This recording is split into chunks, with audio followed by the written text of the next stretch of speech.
shirts, so that makes them criminals, right? Because they believe in law and order and have conservative values. So forgive me, Daniel. Forgive me, Andrew, if I don't quite feel like indulging your trollish behavior. We're talking about... This is the American Eagle? Actually, this is the first time I'm hearing it. I don't know how that's the first time you're hearing it. So I actually went and looked up. Anyway, enlighten me again. So what's the controversy? Just Google American Eagle. There'll be a billion articles that come up talking about the controversy. Like, this has been going on for... First room on Clubhouse talking about. It's about 7 days, and then they have something else to get agitated about, because apparently Dunkin' Donuts had the temerity of hiring a young, handsome white guy with brilliant blue eyes to sit by the pool and say that he has a tan that he's gotten from genetics, and that he did his colors and he's golden summer, and he didn't plan on being the king of summer, but here he is, and every time he sips a Dunkin' Donuts breeze, the sun just naturally is attracted to him, and that's apparently forbidden. That's not allowed to be a young, handsome white guy with blue eyes at the pool. Just to give you some context, essentially the ad goes, she's talking about like genes that are passed down, like, you know, it's genes she's selling, they're passed on from generation to generation or whatever, and then she like makes a reference to the color of her eyes or whatever, and people are interpreting it. She said my jeans are blue. She says my jeans are blue. It's a plain look of jeans. I don't have the ad memorized, but I'm trying to summarize for Moose, right? So essentially people are saying she's doing white supremacist propaganda because of the way that the ad is it's a huge overreaction of the left. It makes them look ridiculous. That's why I see those Trump PTRs wearing jeans, posing like Brooke Shields. Got it. Daniel, even like comedians are making fun of like, this is a stretch, and this is when people talk about like. Sounds like a stretch. You know, I'm on the left. That's a stretch. Those jeans are really too tight. They need to be. This is a stretch. These are stretchy jeans. Daniel, real quick. Daniel, did you notice what Moose said? He said, "What is the crime? What is the crime of being white?" That's very similar to saying, "What is the crime of murder?" Okay. No, but I also crime is if you're white and you vote. If you're a white voter in the United States, the chances are you're a criminal. I would say, though, it is interesting to see some people on the left actually say that it's too much of an overreaction, because I think that is good. It's like a chance. Like, leftist people are more likely to listen to leftist people than to listen to Republicans. And if you have people on the left saying it's a little bit much, I think that's good for y'all. Yeah, I always call that's ridiculous. It's too much. I'll call it like I see it. It's like, this is the stuff that shoots them in the foot. Exactly. Instead of trying to get a message for the Democratic Party for the midterms, let's take clickbait of these kind of this just like waste of time and energy and resources. And then it feeds into the narrative that y'all are out of touch with what people actually care about, you know, because like the fact that this is a thing is weak. White people shouldn't be using anything to do with genes in the first place, being that they usually use genes and the concept of genes against whites. But for the most part, it's a very interesting concept of whites being automatically criminals. I don't think they're automatically criminals because of their color. And does anybody want to talk about that? I feel bad when I meet poor white people, because I'm like, what were you doing for generations when the rest of your family was getting rich and wealthy, doing criminal activities and enslaving people? Like if you're gonna be white, at least be a wealthy white. Like, don't be a poor white. Like that means your entire like genetic line fucked up. Yeah. Well, that's a transsexual perspective. But most people, the second and third generations, are quite poor. That's what I'm saying. Like, why did your family fuck this up? Not just white, meaning Chinese, meaning Indians, meaning Hispanics. The first and second and third generations usually end up kind of poor due to a lack of nuclear family. So who's pushing for nuclear family? Nobody. Right, so we just get poorer. So nobody has a stance to say that anybody else is kind of poor here right now, right? Because eventually you're going to be poor too. Mattis, you caught the fact that I was being sarcastic, right, with my comments. I just want to be. can't trust what a trans says, so your sarcasm is probably just being honest. Oh, okay.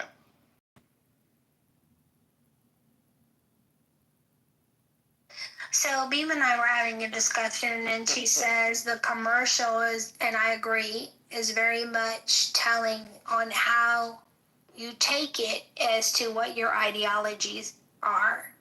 So if you hear Nazi propaganda, as some people have, you're likely on the left of the political spectrum.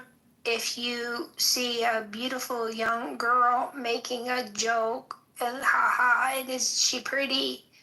You're likely on the right side of the political spectrum, or a healthy young male. It can go either way. So we're defining and this. Mm-hmm. Well, I was just trying to get clarification. How much, let's say, African American blood must you have, or how much? When you do like a 23andMe, and it gives you your breakdown, like what percentage of like African American descent would you need to say that somebody qualifies as being black? Can you help me out with that? That's a great question. No, it's not a great question, Bima. Stop coddling him. Okay, well then give me the hardball. I don't care. I think it's a phenomenal question. It's not. And what is it? We're talking about white. Why are you interjecting black? Why do people do that? Black. And you're not. I hosted a room with Melissa once, several years ago, and I said, why don't white crime, does anyone care? Anyone wants to talk about what happened in the room that we held? No. So nobody wants to tell me what it takes to be black? Yeah, so the percentage is 39.5%. That makes sense. Okay, that checks out. No, but jokes aside, okay, like let me take my jokes head off. But like usually it's about 40 to 45% where you mostly present as having African features. Like there are people who hover in like 30 to 37% that are like, they look racially ambiguous, but that's the generally accepted like percentage. If you are predominant, or if you have the dominant African presenting genes, that's usually about 40 to 45. So when did it change from the one drop rule, where if you had 1% of black DNA, whatever that is? I think only Americans are obsessed with the one drop rule. Like I don't think anyone outside of the U.S. really follows. Nazi Germany when it came to Oh, true. Yeah, not much difference there. Okay, now let me ask you, because from what I understand, there's a few things. So what if like you're actually like, 40 or 50% black, but again, only from the waist down like Daniel, or if you have so much black in you, like say you actually are like 60. You're not here for a serious conversation, and you're just going to continue to troll and disrespect the Ma's request. Why are you? Yeah, I'm kind of done. Like Andrew, the rooms that you host, I don't do this shit to you. He sounds I don't. like a 16-year-old. Well, he's having a good time. And so when you're trolling, you tend to have a good time because you're amused by what you're saying. And he's not reading the room. He doesn't understand that I'm earnest in this pursuit of understanding why some people think it's not okay to be white. And he can do it in his own room. He can have fun there. But there's like people on this stage that I really want to talk to, and he's hogging the mic. So let's move the mic around. Aya, weren't you trying to comment earlier, and I don't think you got your point in? I'll make a quick comment about kind of like, there is something to be said about like attributing like guilt of a race. Even the idea of a race construct is poorly defined. It's not well defined in terms of science. There's incongruences between how we think of race and how it shows up in the data. In fact, it's sometimes better to look at gene motifs, so combinations of genes, rather than say, oh, I'm this race, I'm that race. You might have more to do or more in common with this person based on how you digest sugar or how you process insulin than anything else. So I think there's something to be said about that. But more so the whole idea of saying that you can be guilty because you're white, even the idea of being white is only about 70 years old, if I'm not mistaken. Before then, it was something like British or aristocracy. It's always been defined by wealth. And in fact, the oppressors are the wealthy class. So no matter what you believe about race, that's not really the people who are oppressing you. It's the people who have power and influence. And those are not usually, in the general public. That's a minority of a minority. Something like 1% of the population controls the rest. So I'll leave it there for now, because I think there's too much sinister projection going on onto race itself, and it gives it too much credit. Yes, I agree. Does anybody else want to give their opinions on the ad, this American Eagles ad? So I think the controversy actually got them more sales than the actual jeans, because who the fuck wears American Eagle anymore? I don't know. But the second thing I was going to say is, so this woman, right? What's her name? Sweeney or whatever? Do y'all remember her name? Sydney Sweeney. Sydney Sweeney. Like, if y'all have seen the shows that she does, like, she kind of like does the whole sexually provocative thing frequently in a lot of the stuff that she's done in the past. Like in Euphoria, like she was always kind of dressed like a bimbo. Like her boobs were pushed to the front of so everyone could see it. Her clothes is always very skimpy. So like I think this is part of her like selling strategy. Like she just kind of does this as like part of her. No, Mother. Attractive young women use their assets for attention and power and money and control. Shooketh. But it kind of, like, yes, I mean, women do that, but like maybe it's because her boobs are like massive. It's like, it gets to be, it looks kind of trampish in some of like her outfits, like it's a little overmuch, but this is my opinion. But I'm also a fag, so I don't know if that. Good point. All right, who wants the mic? This room's been running for a couple hours, y'all, and they did, I guess, Beamer, we're going to have to do our part two. We're going to have to do a part two, but go ahead now. Yeah, I think it's interesting that you mentioned about women having advantages, like being able to use, like, their boobs to get out of the speeding ticket. Like, I wonder how often that actually works in reality. I mean, because it definitely has happened. Like, they had, like, a series called What Would You Do? They had it where, like, of three people who were like as a social experiment. There was a white boy, a black boy, and then there was a blonde chick. And you had the white boy, people just ignored it. The black kid, they said that they called the police on him. And they had the blonde chick, people would help her steal the bike. So, in general, there definitely does seem to be that advantage. And it's why to me, it was a question I always had.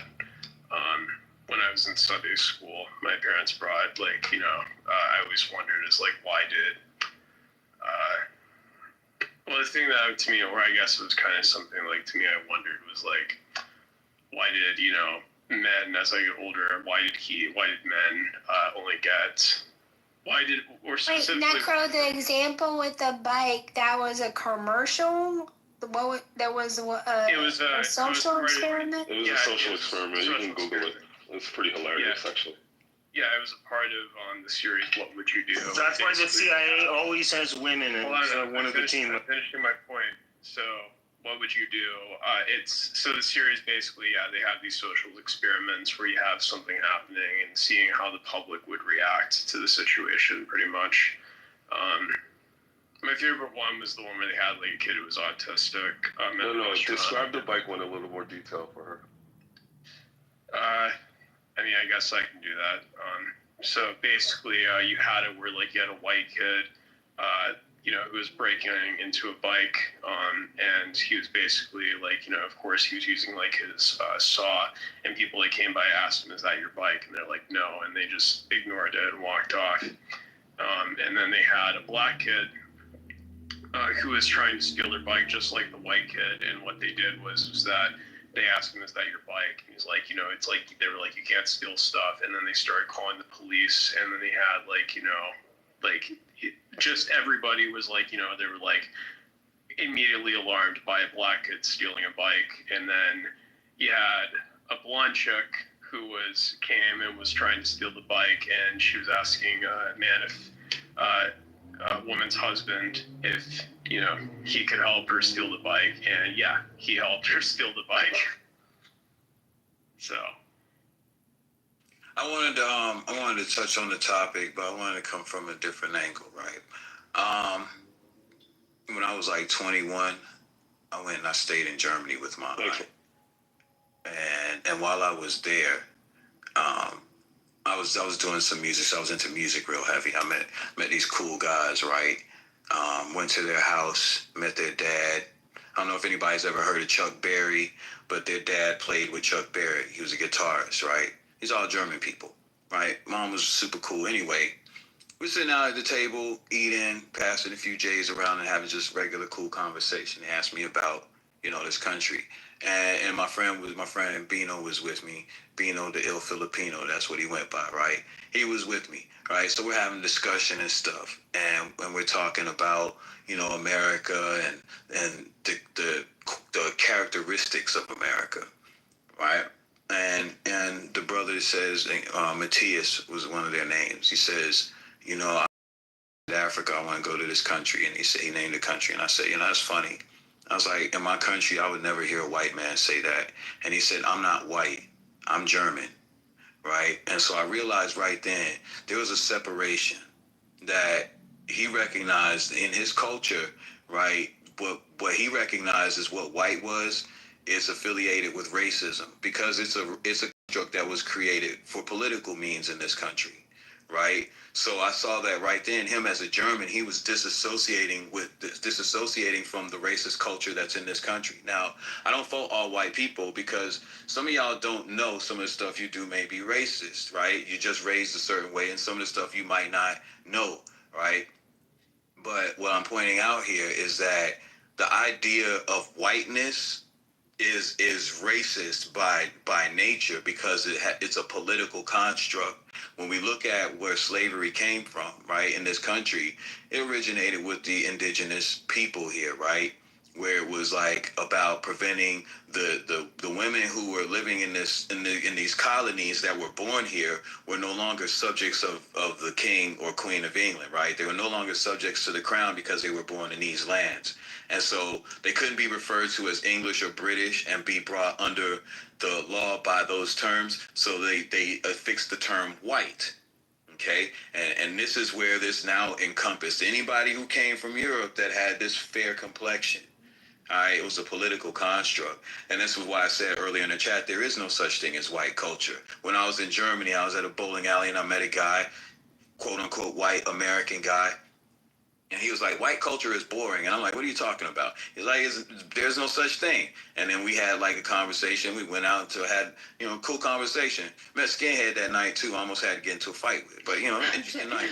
Rocco, thank you for your contribution. I don't mean to cut you off. I just want to land right here. To the ad. I just want to land right here. I know I was going for a minute, but I just want to land on the fact that the idea is, the racial construct, the political construct of whiteness, is an illusion. Like, just know who your people are, your ancestors, and that's where your culture comes.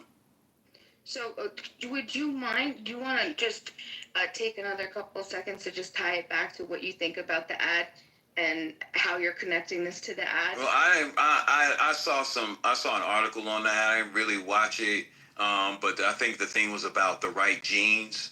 I mean, you can play on words and you can make it seems like a social experiment just by the way people are responding to it.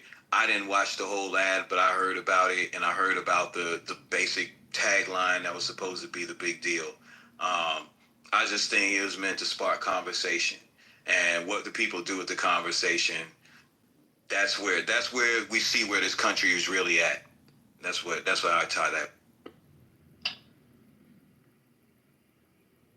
Okay. Yeah, no, that is quite the take.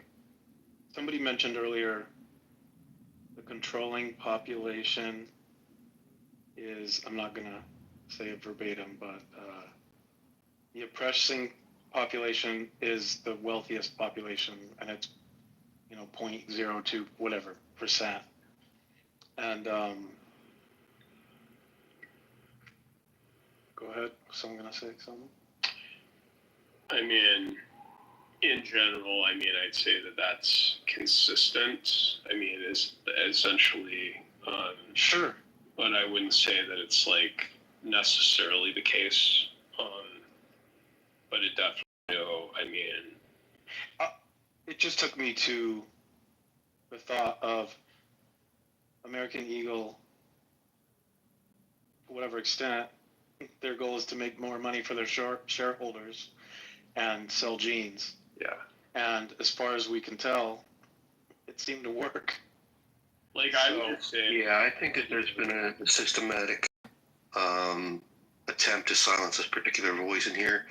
I won't say much more. I'll shut up. I won't interrupt, and I won't disturb the regime. But I think that one voice has been silenced in particular. We all know who, and we all know why. So what a pathetic forum. Don't pretend that it's a place of free exchange of ideas. It's disgusting. Well, I think, yeah, I think definitely it's hypocritical. Because it seems like, even though, like, we've called ourselves the land of the free, like, a lot of people who have not experienced, freedom have been, Black people in the United States historically. So, yeah, there's definitely a testament to our hypocrisy.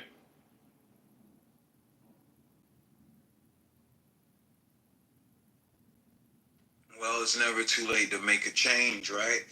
Because I honestly believe if y'all want America to survive, that old mentality's got to go, man, or this country's going to implode on itself. It's not going to go the way these power-hungry people think.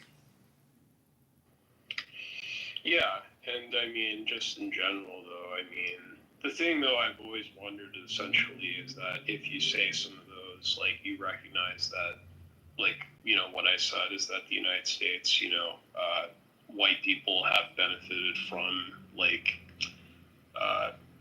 institutional racism. That means that, you're suffering from white guilt. And I don't know. Monica, that seems to be something you've hinted at in the past. I'm not sure if you would say that I suffer from white guilt. I definitely. Go ahead, Rob. I know. I think he was addressing you. I don't want to interrupt. I'll respond after you. Oh no, go ahead. You finish. I'm gonna shift a little bit. So thank you so much. Go ahead. All right. So I was just gonna say, I kind of lost my train of thought there, but ultimately, right? I think like the white guilt thing is something. Look, you're not responsible for what your ancestors did, right? Nor am I responsible for what my ancestors did, right? We're all responsible as individuals for what we do with our lives now and the choices we make in the here and the now, right? So the only guilt you could feel is if you're actually guilty of something, right? So I look at it like this. We're in a time where we can actually affect change, right? And it starts with us as individuals. If we want to see this country change, we actually have to do some different things. And we have to, look, whether we like it or not, Black people, white people, we tied together in this country, right? Black people are not going to get rid of white people, and white people ain't going to get rid of Black people. Black people ain't going to no damn Africa. You know what I'm saying? Forget that, right? Because we contribute way too much to this culture. If we left America, y'all be bored to death. And y'all be behind in technology and all kinds of other things. Because A lot of us do these inventions, just keeping it a grand, right? So that ain't finna happen. The reality is we gonna be here. And the best thing to do, right, if we want to save this country, I know y'all probably hear this about reparations all the time. And honestly, it's like there's a karmic debt that's on this country that it has to be paid, right? Because if it's not done willingly, it'll be made to be done unwillingly, and God will control that. And that's where we're at in this day and time. Like, people got to make a decision whether or not you really believe you're going to face the Lord of the universe. Maybe you don't believe in God. Maybe you don't believe you'll ever have to face him. I do, right? And so for me, I'm about righting as many wrongs as I can before it's time for me to leave this planet. And I encourage everybody to do the same. If you want to go to the paradise, but if you don't care, there's a place for people who believe like that too. Okay, I'll jump in here. So I can't go back in history and change our checkered past. But what I can do is remember it and then do my best to minimize the disparities and discrimination that I see in the present, so that hopefully the future is better. I don't believe our country was founded on slavery. I believe our country had slavery.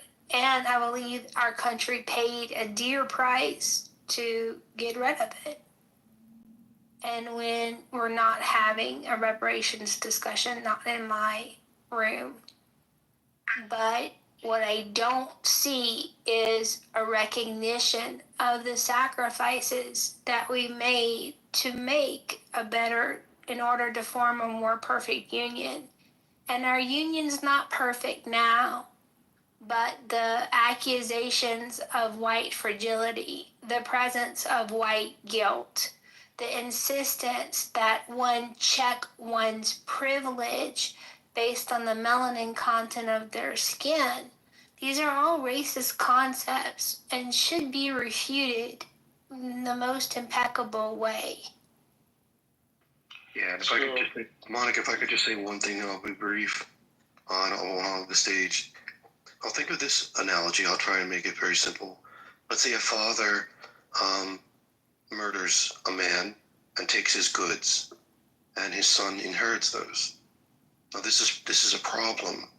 It's problematic. A child should not benefit from the crime of his fathers, and we can push it back many generations. Right? I'm giving you an easy example where you have a father who commits the murder. He takes this man's goods, and his son inherits those goods. Now, we can trace back a lot of the injustices that have happened to specific families, to specific specific examples of wealth due to the abuse of certain peoples. We can trace it back historically and prove it in a court of law. And we can see the benefits. And yes, there is a privilege that is based upon the murder of people. And we must concede to ourselves, it's wrong. It's wrong. White people are not superior because they're smarter, not because they're more adept. They're privileged, and they are because of the murder that their fathers committed. It's a problem. All right, Monica, then I'm going to be demanding. I'm going to be demanding reparations from all the women who murdered their progeny with voluntary abortions. Okay. Where are my reparations for the loss of life, for the genocide of the next generation? Go for it. But the bottom line is, No, Daniel, you're good. You're So done. can I? Well, I think that Daniel. Hi, Necro.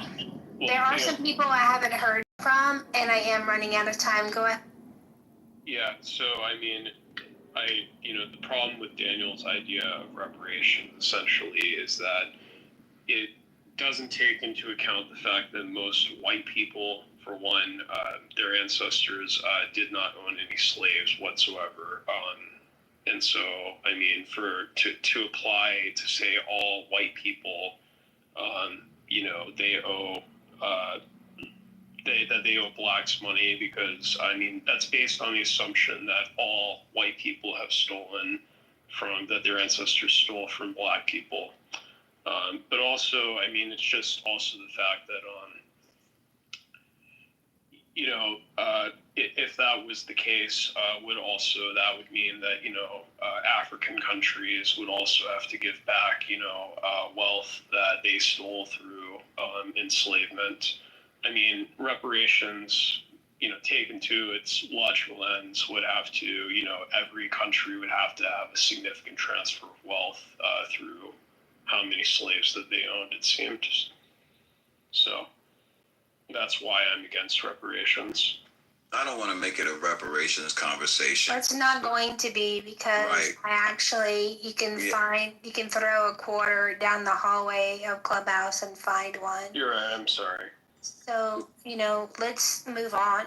You can make your comment in the chat if you really need to wrap up a final thought on reparations. No, it's fine. I apologize. Yeah, no, it's just ridiculous to me for a couple reasons. One, what do you put? What's the price tag for the crime of enslaving one person? It just seems like the debt will never be repaid. So then what do? Because you can't repay the debt, then you live your life the best way you possibly can, doing the least amount of harm to people, and you don't oppress them as much as you're able to. That seems to be reparations enough to me, but it's not enough to someone else. So we're talking about the crime of being white. I get accused of upholding whiteness on the app, and what they're confusing whiteness with is American values, American and conservative values. That's not whiteness. That's American values. So who else thinks it's a crime to be white on the stage? Nobody. I think that's fair to say. I don't know, Necro. You'd be surprised. Well, I mean, Monica, I just would like to ask you, I mean, I said before, I acknowledge that, I, as a white person, I'm not saying that you believe this, but a lot of people have accused me of white guilt because, I've acknowledged that, historically that, I, as a white person, have, benefited a lot from institutions which have been grounded in white supremacy. I mean, do you think that I suffer from white guilt? I don't know about you directly, Necro. I think the conversation in the back channel, though, some people have been taught and trained that white people are oppressors, and because they're in the majority of our country, that makes them the villains in every aspect. Some people insist that all white people are racists, that all white people are colonizers and rapists and murderers, and we own all of the bad that is in history. If you believe that, then you're going to be cruel to white people, even if you're white. You'll have this stain of original sin that is whiteness that will never be washed off. And that's criminal to me. So I don't know, Necro, what do you think? Do you think you have white guilt? I mean, I don't believe that I've ever experienced any sort of guilt. I mean, I've just acknowledged the past history of the country, and even though the founding fathers have done a lot of things that were very good, there are also things that they did that have left a stain on our nation's history, particularly to African Americans. But I mean, do I feel guilt myself because of what my ancestors did? No, but I do think it is something that white people should be educated about if we want to, acknowledge some of the problems in our society, which could be traced to historical institutions. I think that is a responsibility that we should have if we want to make change. So let me ask, we can, if you guys still want to ask or put in your contributions to the white guilt topic, we can. I'd like to tie it back a little bit to the ad, though. We were discussing the Great Jeans ad with the American Eagle Great Jeans ad with Sydney Sweeney, giving like this beauty equals genetic superiority type thing, or maybe not. What do you think? If you guys can take a look, YouTube real quick, the ad that we're talking about, if you haven't seen it, I want to know what you guys think that an ad like this reveals about us as people and as a culture.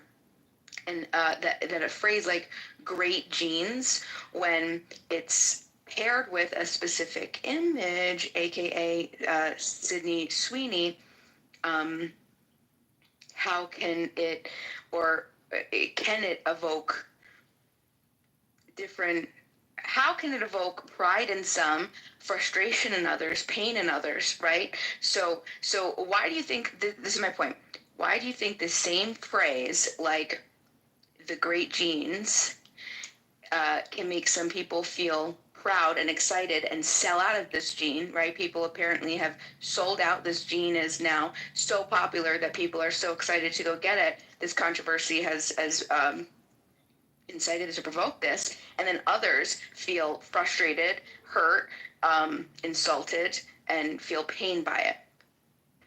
So I think the reason why is because when you talk about things like great genes or things like that, it instills the idea that there's some genes that we want to have to, like, it gets to the idea of, that, we do have, biases that we preconceive that we do like, as a part of our genetics.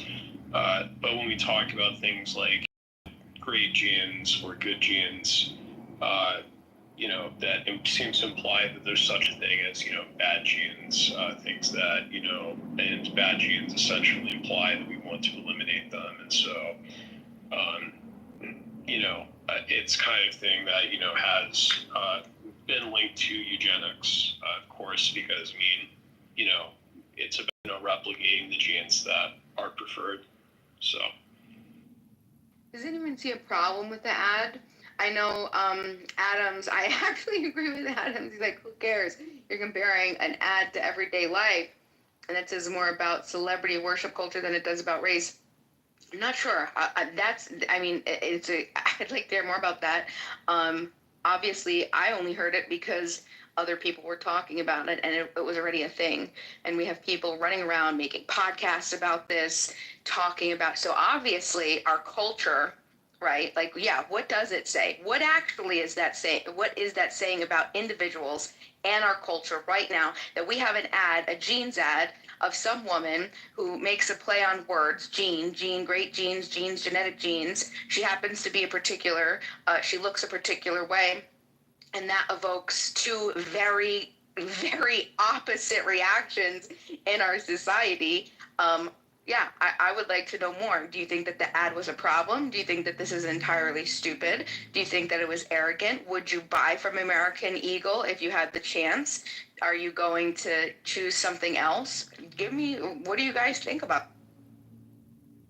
It's just not as interesting as I think what we were talking about before, Bima. I think that's why we're not getting as much. There are quite a number of intellectuals in the stage, and I think they're more thought-provoking conversations than a Gap ad or an American Eagle ad. Okay, well that's what we talked about. So that was what the room was about. But originally, if you guys want to talk about white privilege, you want to talk about that, that's fine. Monica doesn't want to bring it down the role of reparations. I think that's eventually going to be talked about, and that's a place that I would like to take it, but it's not my room. So, but yeah, go ahead. I have a comment. Oh, okay. Hey, Dino. I keep having to switch. Dino, yes. Mia, would you prefer to go first? However you would like to go. I submit to me. Well, since you're my friend and a lady, you can go first. Appreciate that. I think this is a very easy solution. I think when Black people stop caring about the standard of beauty that white people set for themselves, then this will not be a problem. And then the blondes and the brunettes and the redheads can argue about, whose genes are better. Sometimes we just need to take ourselves out of these conversations. I'm not concerned about white genes, but when you deal with people who want to be included so bad and they continue to tell you you're not a part of our community, stop trying to be down. Like, there was one of the best things that I saw online was when this guy, older guy, he said that they finally got a seat at the table at the lunch counter, and when he ate the food, he was like, "This is what we've been fighting for." I think that is the irony of all of these situations. Like, why do we even care that much? Stop trying to be down with people who don't want to be bothered with you. Those who hang, let's hang out. Those who don't want to be bothered, don't get caught up. I think it's just that simple. Look, I watched the ad, Bima and Monica. Just give you a quick thing, okay? So they're trying to. Andrew, I was actually next. Would you mind going after me? Yeah, for sure, brother. Thank you. I appreciate it. I did want to comment on the whole, I hate to say the word, the reparations thing. I think Black people have been paid reparations many times over. Many, many, many times over. And it'll never be enough.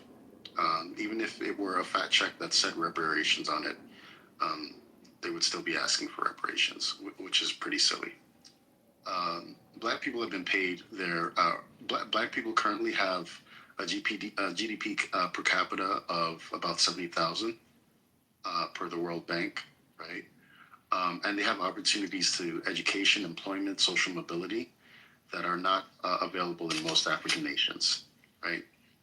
In addition to that, the wealth they've generated by slavery has contributed to urban centers where many Black Americans live right now and work and have access to public services like schools, hospitals, which are more developed in some regions and unaffected by the transatlantic slave trade, right? Given the Civil Rights Act of 1964 and the Voting Rights Act of 1965, right, that dismantled the legal segregation, right, Black Americans fully participate in democracy. They have access to opportunities. They have a Black caucus, right? I think these achievements, especially in the legislative Black branch, the significant requirement to achieve these levels, including attaining a Black president. I didn't say just went straight there. Yes. It required significant political and economic investment, which is arguably functioning as a form of reparative justice. Since the Great Society programs of the 1960s, trillions, and I say trillions, of dollars have been spent on social programs like Medicaid, food stamps that have been abused, affirmative action policies that have disproportionately benefited Black Americans. Did they use this to create families? No. They sought child support instead of husbands, right? And so oh, wow. Black households, Black households. So Seneca, I'm gonna ask you to take another minute and then finish the discussion. And what I'm hoping to do, because I want everyone who wants to turn at the mic to have a couple minutes on the mic. If you're not interested in speaking, I'm gonna ask you to move yourself down on the stage so I can close the room with just Bima and I left at the end. But go ahead, sir, and take your 60 seconds and complete your thought. Okay, so I just think it's really funny that Black households only make up 13% of the U.S. population, but currently account for the highest share of SNAP recipients, right, per 2021. So At the end of the day, I'm sorry. When is enough enough? Okay.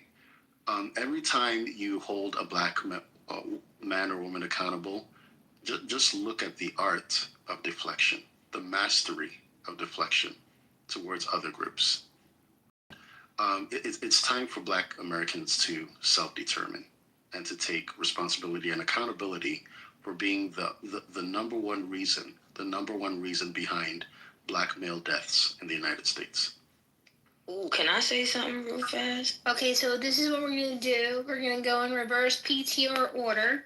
After you've had your turn at the mic, please drop yourself down. And then we're going to try and make sure everybody has a turn. According to my PTR, Halo gets to go. Go ahead, Halo. Hey, I just want to respond to what he said.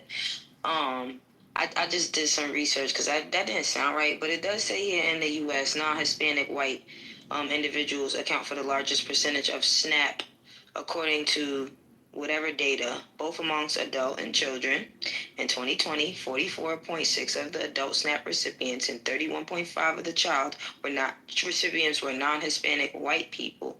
I'm not here to make a black and white argument. I just wanted to correct what he said, and I'm just listening. All right. Yeah, check 2021. 2020 was a long time. Thanks, Halo. Seneca, if you have any resources that you'd like Halo to look at, I would so appreciate you dropping them in the chat. Look at the USDA 2021. So, Double, the mic is yours, and then we're going to come right to you, Andrew, okay? After Double gets to speak. And then, Halo, if you can drop down. I'm trying to end the room. It's been open for a few hours. And it's been a great room, but I really need to say goodnight. So go ahead, Double. How are you and your thoughts? Hi. I came in late. I'm not sure about the title exactly with the crime of being white, but when I came in, people were discussing, there was this advertisement from American Eagle. It sponsored an actress. I think I've seen very little of her work, but I believe her name is Sydney Sweeney. She's a brunette actress who, I guess, dyes her hair blonde. And, she has kind of a uncanny valley sort of look, I would say, that has helped her career. But anyway, the advertisement does a play on words with genetics, I guess, genes, and blue jeans, which they're trying to promote and trying to boost sales and so forth. Somebody mentioned that I found it a little strange, the comment about let the redheads and the blondes fight it out and this is a white thing, and that no one else should be concerned. It's not just white people, actually. It's actually all life on the planet. Only exists, functions at the most basic level, and is distinct from all other life because of the genetic code encoded in each cell. Even viruses, have genetics. It affects everybody very deeply, and then, of course, their offspring and their ancestors. So it does, I would say, as a topic, it is relevant to you listening. So at any rate, and another thing that's kind of funny about it too is the idea that it's white people separate from, I assume, like black people or other people. African American, I wouldn't speak for sub-Saharan Africans, but all African Americans are descended from European peoples, about 20% on average of their genetics. So even not trying to make a genetic distinction from white people, it's like, well, you contain the same DNA or the same population of DNA from large groups, from Europe. So it also doubly applies. Whatever's going on with white chicks applies just as well, largely speaking, to African American genetics specifically. But anyway, this is a kind of a meandering thing, but I think genetics is important. Whether the American Eagle ad is kind of silly, but just as a topic, I think people should take a greater interest. We now have genetic editing technology, CRISPR. So if people are suffering from disease or need to make a modification, there's both treatments for adults to modify certain cells within their bodies. There's also germline edits that's been done to even change embryos themselves, so change someone's entire genome. Famously, there was first case of that was child. I think maybe multiple, but at least one child was cured. Or it's kind of controversial whether that was a good move or not. But supposedly, given an edit that makes it impossible for them to be infected by HIV. Anyway, I find this stuff fascinating. We now have technology like polygenic embryo selection. So if you're doing IVF or that kind of thing, you can analyze. Agent, wait, wrap it up, Agent. Okay, sorry. Yeah, my point is it's important. I think it's increasingly important for people, and it shouldn't be dismissed. It affects everybody. Thank you. All right. Thank you for that, Monica Beam. I just wanted to start with an apology.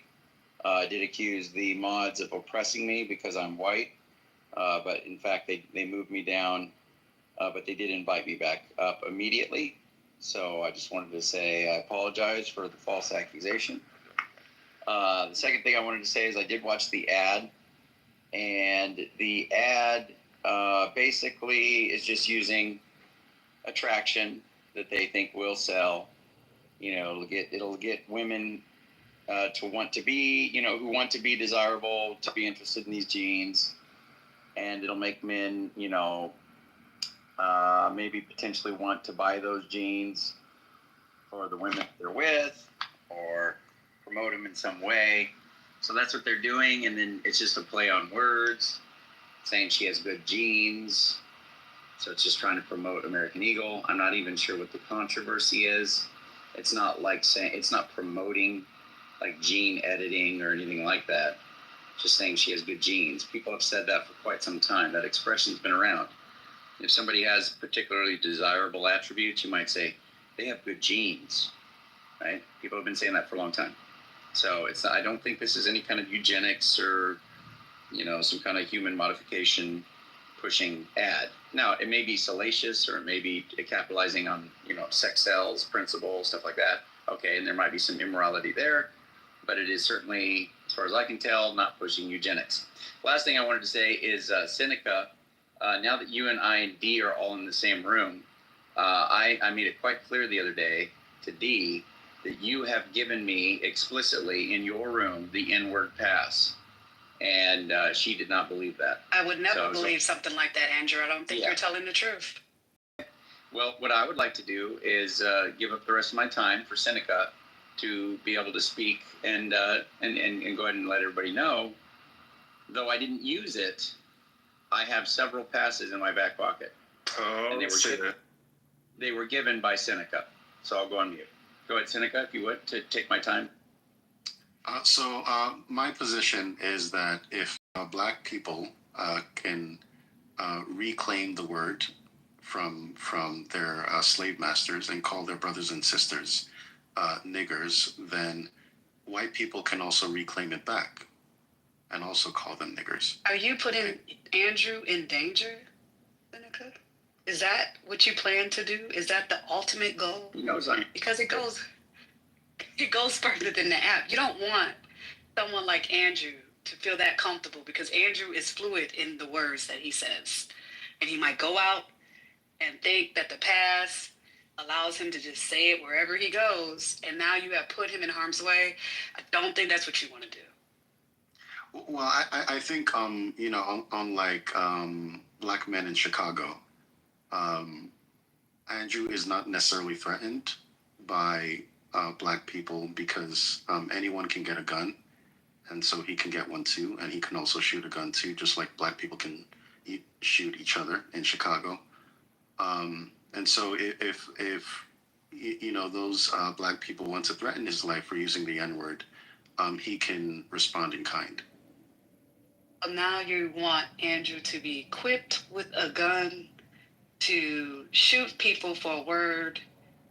Okay. That makes sense. I'm just saying we have freedom of speech in the United States. We definitely have freedom of speech. But I don't walk around calling women bees and don't expect for there might to be some violence to follow. It's just called being courteous. Right. Well, I just want to say I'll accept your apology, B, because you thought that I said something that was false, that Seneca did not, in fact, give me the pass. You know what, Andrew?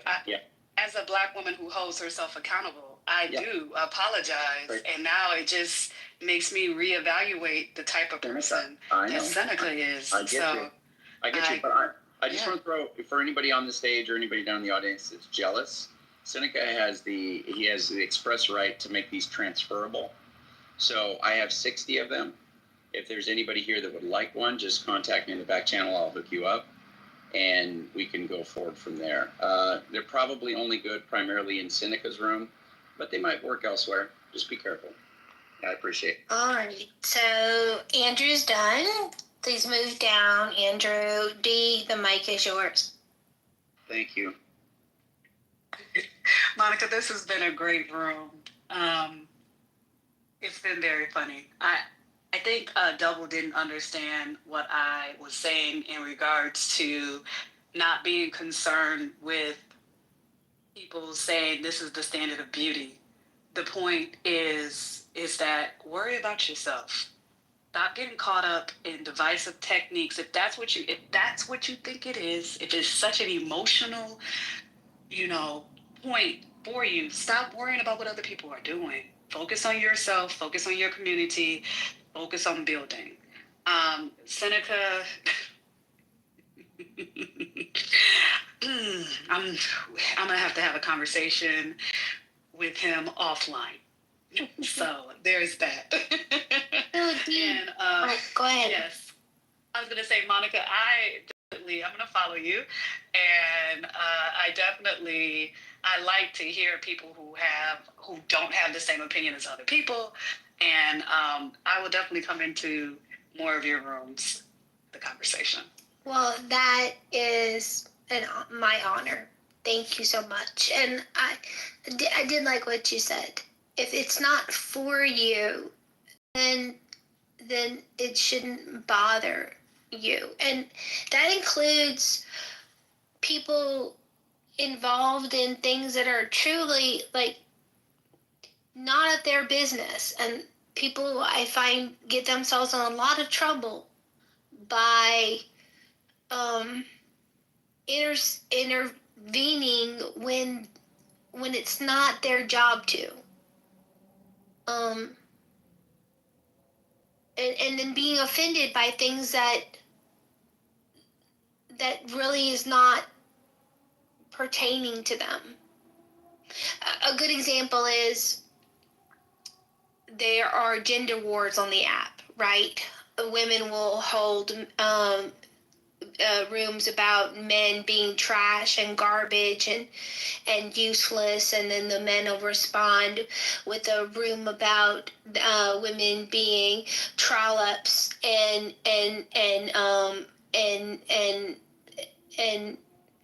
crazy and violent. And instead of the men focusing on holding men accountable and men acknowledging the great men that are present, they'll attack the women. And the women vice versa. Instead of lifting up the good men and the good women, they focus on the issues, the problems. And it's human nature to do that because the problems are where the danger is. But it would be so nice to lift up people without having to minimize other people. So thank you for your time. Seneca, the mic is yours again, if you'd like to make some closing comments. Yes, I just wanted to say that, the beauty of this country is equal accountability, equal responsibility, and fairness across board, right? Say what you want about our justice system and the marginalizations. Yes, are there flaws? Yes, right. But the beauty of this country, the reason why people leave Nicaragua, leave Nigeria, leave Haiti, and all these places to come to this country, is because they know that in this country you get a better shot, right? And you get better fairness. You get more fairness in this country when it comes to the justice system. And so by that, right, I think it is really prejudice and discriminatory to suggest that white people are not allowed to use a word that black people use when we have the rights of free speech as an inalienable right in this country, meaning you are born with the right of freedom of expression, right? If a black man can say the word nigger, white people should be able to say the word nigger too. You wanted equal rights to vote, you got that. Give white people the equal right to say nigger. Thank you.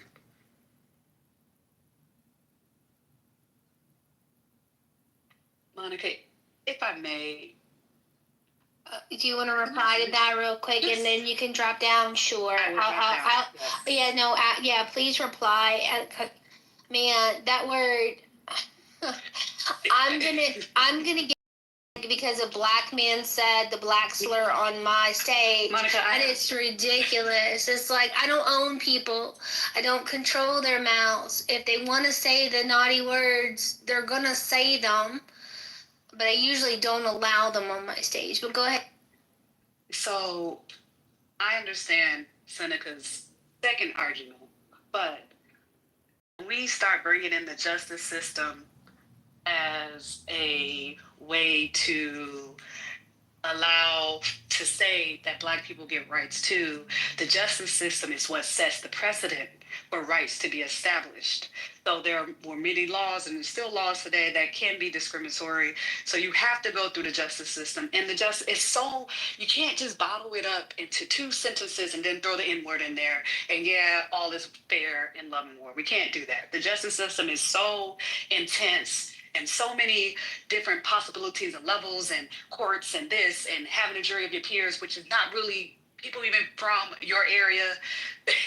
It's so intense that to just say, oh, black people have rights because they have a justice system, even though it may not be fair, but if you haven't been through the system and don't know how the sausage is made, you would never make the comparison.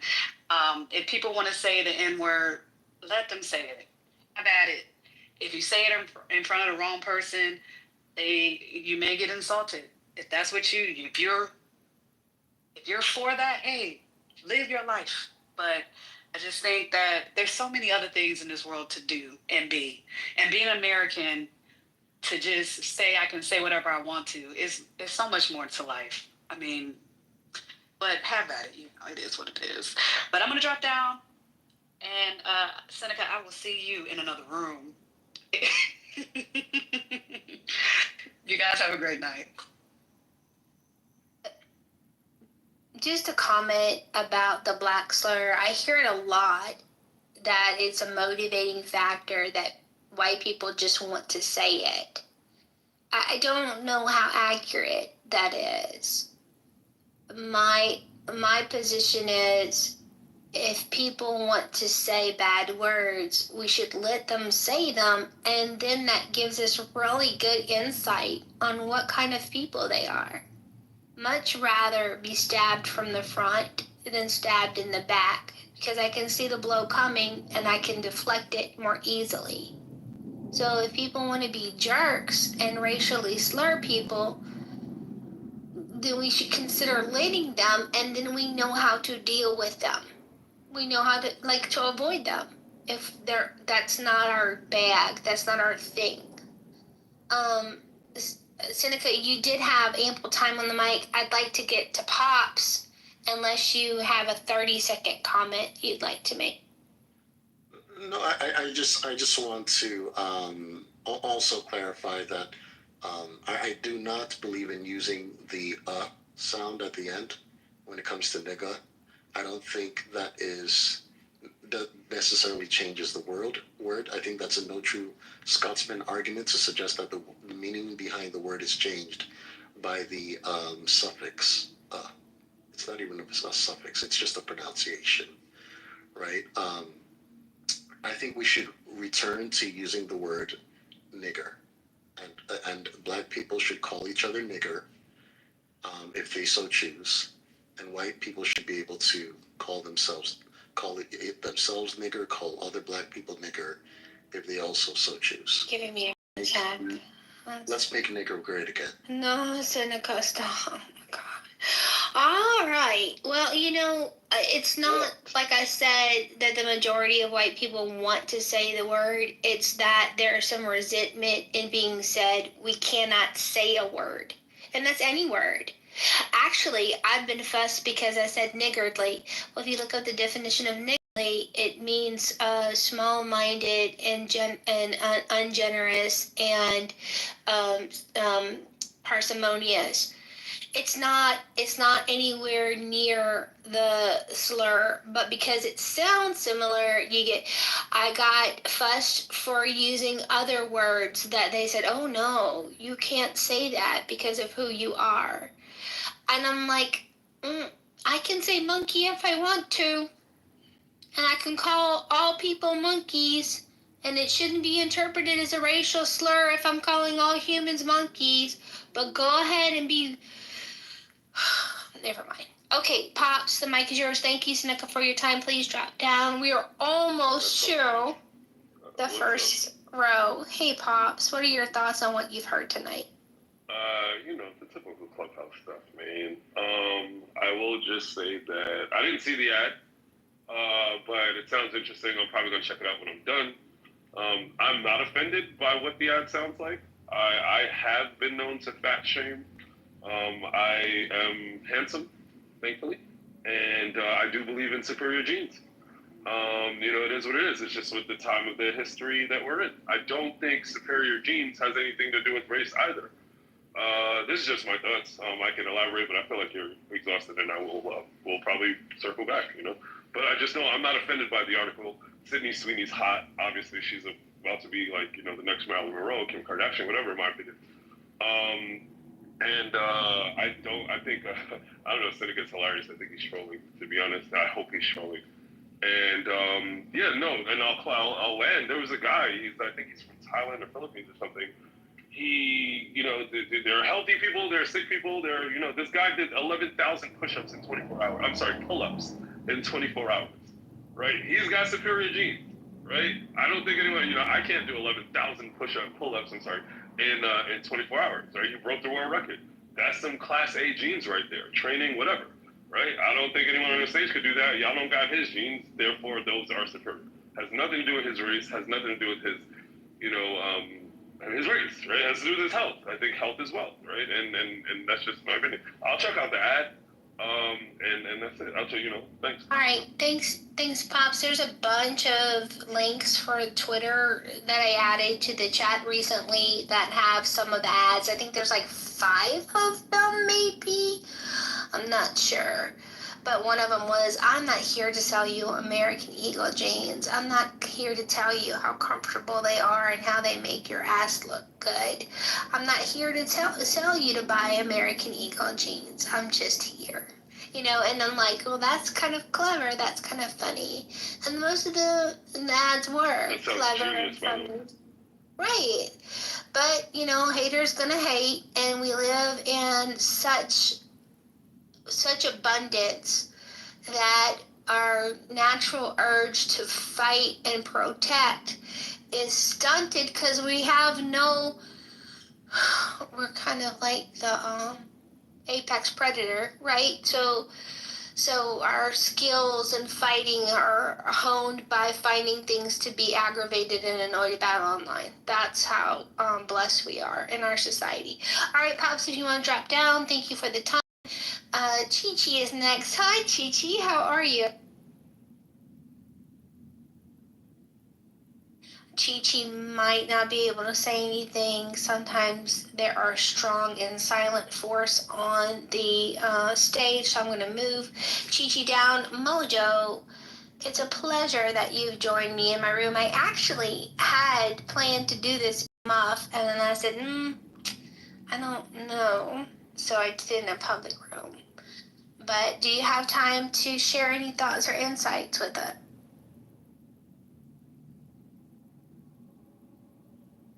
I'm thinking that's a no from Mojo. Io, the mic is yours. Yeah, this commercial just reminds me of a funny story. When my parents were getting divorced, my father was like, I gave him jeans, and my mom was like, you didn't buy him any jeans, and he was like, no, and my mom was doing that just to troll my father. My first example of someone trolling somebody else was my mother trolling my father, who at the time was an alcoholic, and she was trolling him about his jeans. And so it was a double entendre, and to this day, I remember that, and now it seems more prescient than ever. But I think the whole idea of jeans, yeah, here's these jeans, there's those jeans. You can't be proud of what you have, seems to be the message that society has given everybody. No matter your jeans, don't be proud, especially if you're white. Or especially if you have blue jeans. Fuck those jeans, especially. So they look good on your ass for whatever reason. So I think it's silly. It obviously did what it was supposed to do, attention. And I think most of the people who buy their stuff are like surfer-type white demographics anyways. So I think they're speaking to their audience. You know, good for them. Their audience didn't think it was racist. I think a lot of other people thought it was racist. And as Pops described, it's like, yeah, she's hot. What are you going to say? She has bad genes? That's dumb. So no matter how you take it, taking it poorly is a poor sign. So Mojo, looks like you're on. Oh, I had moved him down because he hadn't replied. Oh, okay. My thing is glitching. My bad. Okay. Let's see. I think he might be away from his phone because usually Mojo's not shy at giving us his opinion. So, Io, thanks so much for contributing. I appreciate your thoughts. If you want to move down, MGK is next. MGK, you were so close to be modded in this space, and I'm like, I better ask his permission, and it might be a bad look on his profile. So I didn't mod you, but that's only because I was afraid for your comfort on the app, not because I didn't want you to be a moderator in this space. The mic is yours, sir. All right, let's see. First, I'll start with the ad. Look, sure, we can make bigger things out of it. I don't know. I see a company that sells jeans just trying to sell more jeans. And sure, they have a different way of doing it.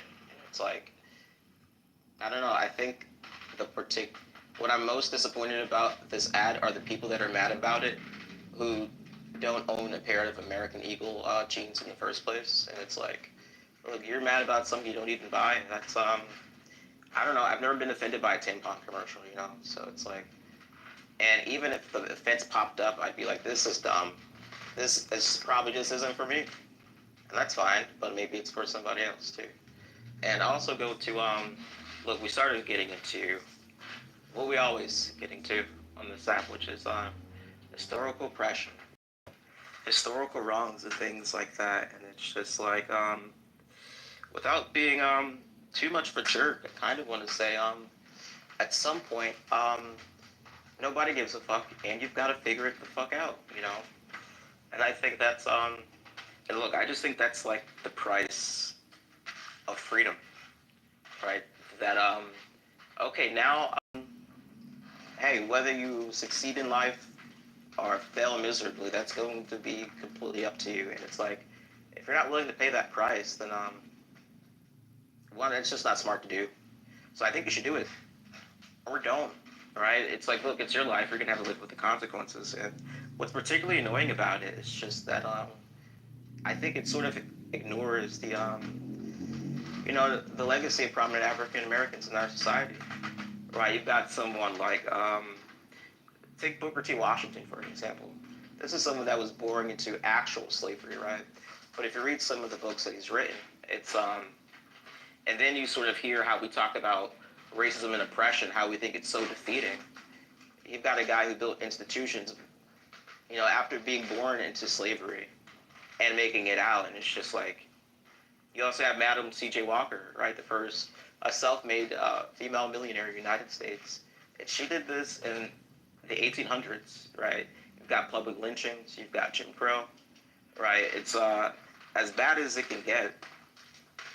But we've got these examples of people who, even in these times, look, sure, you could say they're exceptional, right? But it's like, I don't know. I feel like if they could do that in that time period, there's a lot you could do where you're not born under those same conditions. And I think just with that being said, it's just like, that's sort of what I mean. At some point, you just have to embrace whatever circumstance your life is and figure it the fuck out. And sure, it sounds messed up to say that, but I have a weird suspicion that your life might be better if you just take that approach rather than pointing out all the injustices. It's like, welcome to the club, right? The world is filled with injustice. So it's sort of get in where you fit in and figure it the fuck out. And other than that, I hope, I wish you the best of luck. You can totally do it. You're capable of more than you think.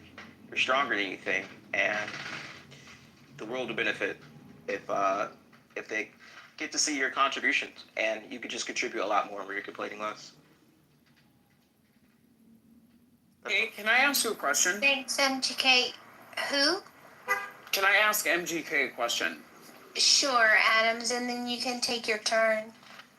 Yes, my apologies. I just wanted to add some context. So as far as, American Eagle just being so much America first, where is a good source of the sourcing materials and the production occur to the United States market? Can anybody answer that question? I'm not too sure exactly. Got it. So Vietnam and China.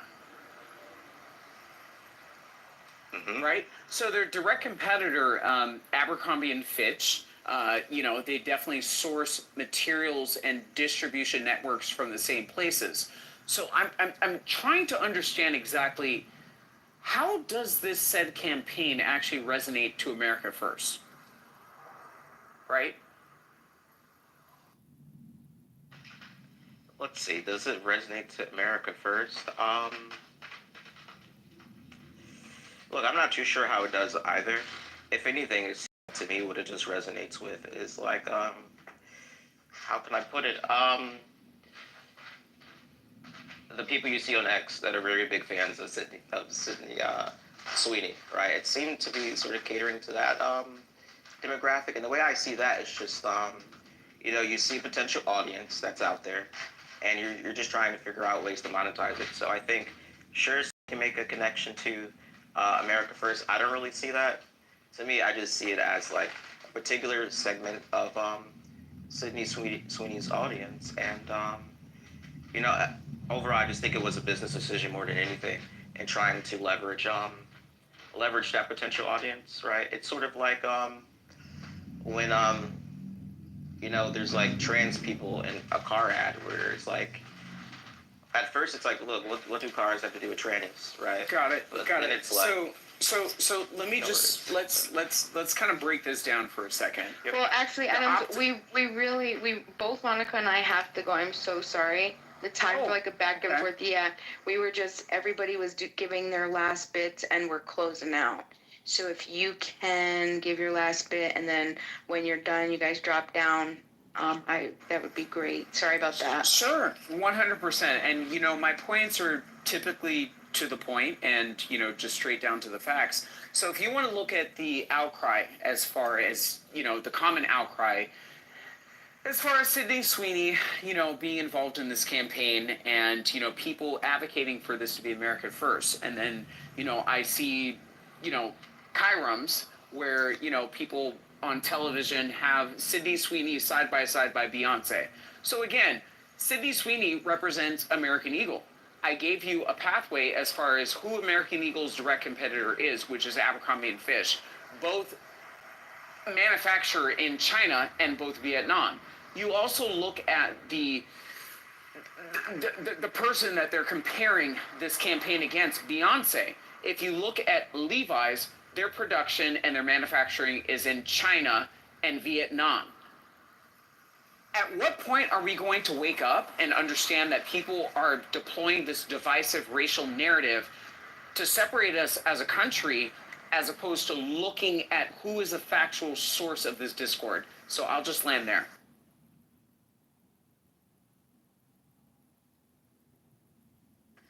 Thanks, Adams. I appreciate your time on the stage. I do want to make a couple comments, but let's go to Infinite. And Adams, if you don't mind dropping down, go ahead. Yeah, of course. Thank you, sir. Yeah, I brought it up earlier, and everybody just circles back to the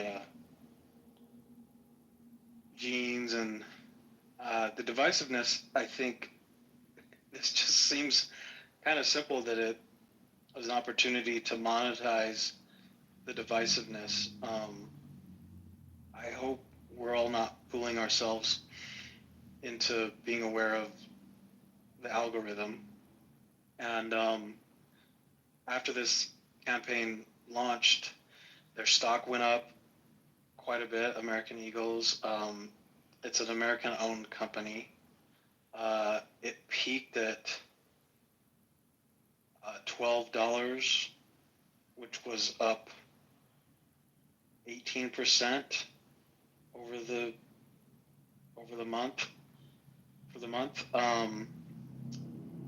they sold quite a bit of jeans. So I just think it's interesting, and this room's, to whatever extent, confirmed that the divisiveness that the algorithm and marketers and large corporations and the information that they have access to, they just monetized it, and it worked really well. Sometimes it's more simple what we make it out to be, but it does make for a conversation. I'll just leave it there. Thanks, Infinite. I appreciate you, and I appreciate you and Bima. I consider kind of you like an official mod in the space. Bima, we did it. We made it. I don't know if we had the discussion we hoped we had, but we had a discussion, and I think for the most part it was great. One of my observations is, although we were talking about the crime of being white, it seems like it always goes to other things. We can't stay focused on the topic. But, when you put something out there, you lose the control of it because you're putting it out there and you're opening it up for contemplation. And I think it was a good room. Your closing thoughts, ma'am, and then we're going to turn off the lights and shut the door until next time. Oh man, yeah, great, Monica. Wonderful room. I have so much to say. I'm gonna try to keep it short. You know that I get carried away, so I always count on Monica to give me the little whoop. Okay, so first and foremost, thank you everybody for coming. I want to remind everybody, because this is my purpose in life, is just to remind you that you're not white guilt. Don't worry about it. You cannot be responsible. You can't be responsible or feel guilty. You can't be guilty for something that you didn't do. That doesn't make sense. But you are responsible for refusing to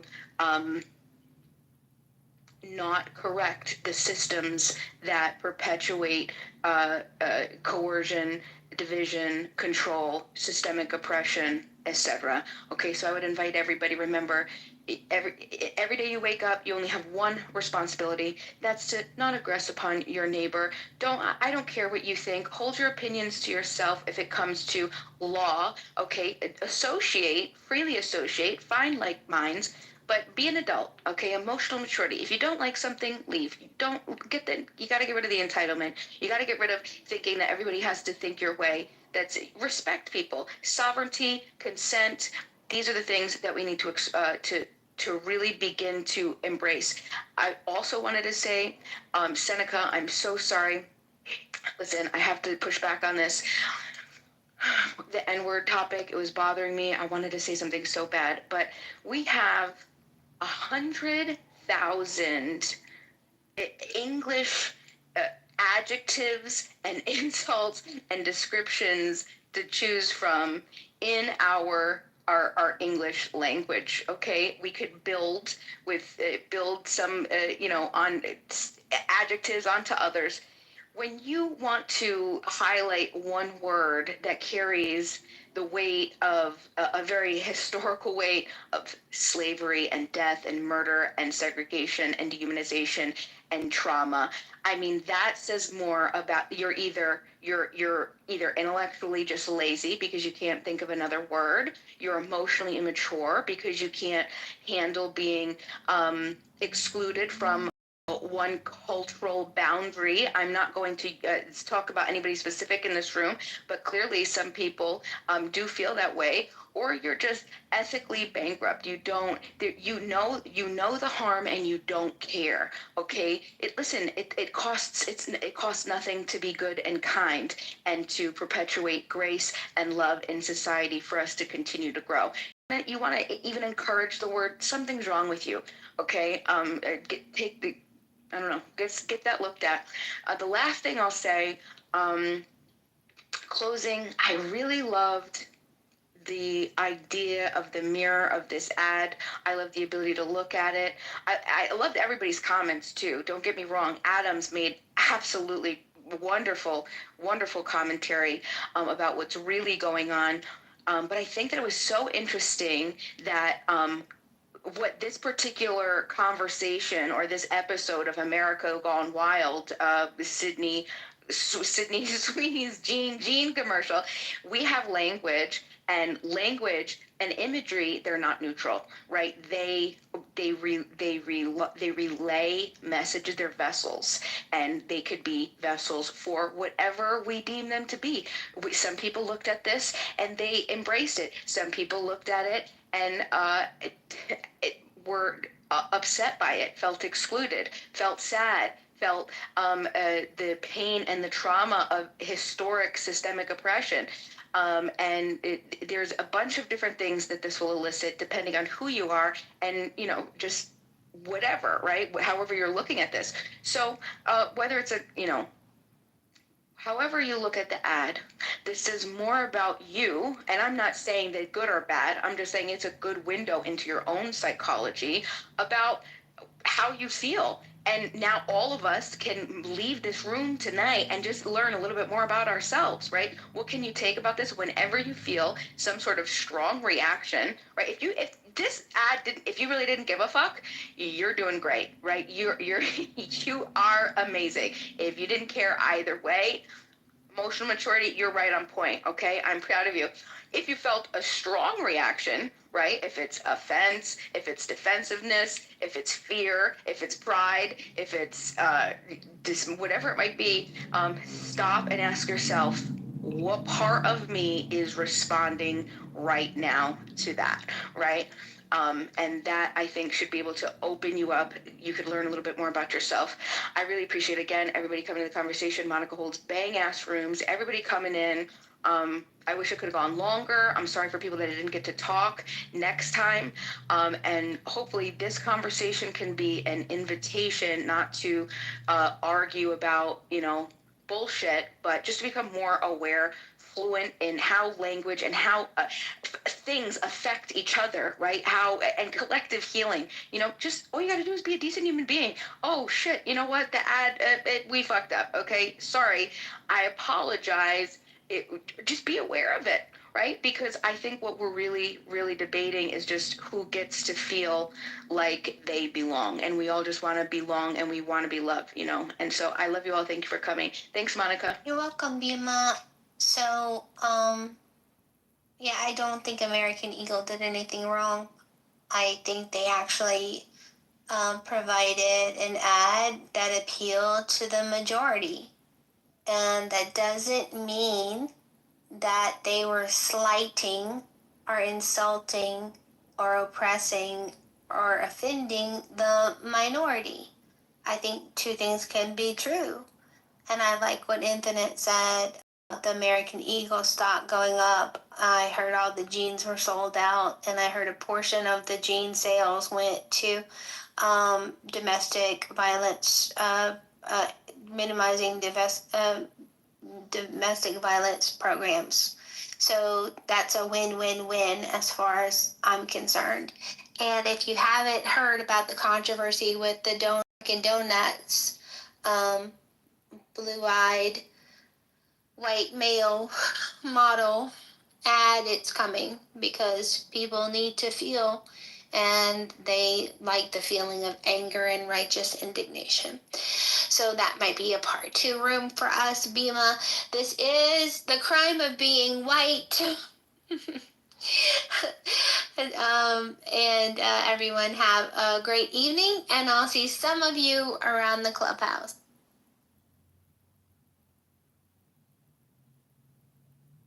One to the student ratio is a real thing. You got to think about these things. So while Biden is leaving the border open for years, not doing nothing until the last minute, okay, here come the Republicans sweeping up after him. Well, not the Republicans, but Trump. So please stop making it seem like the Republicans are the big boogeyman and the Democrats are, come on, that don't even make sense. And you know better than that. So I'll go on mute. Thank you, Jesus. You are the most deluded in the world, because all you did is spoken isms, and all your isms mean absolutely nothing, because I spoke to you in facts. And I will definitely bring data when I have conversations, and I literally gave you historical pieces to it. So let me give you how this looked, right?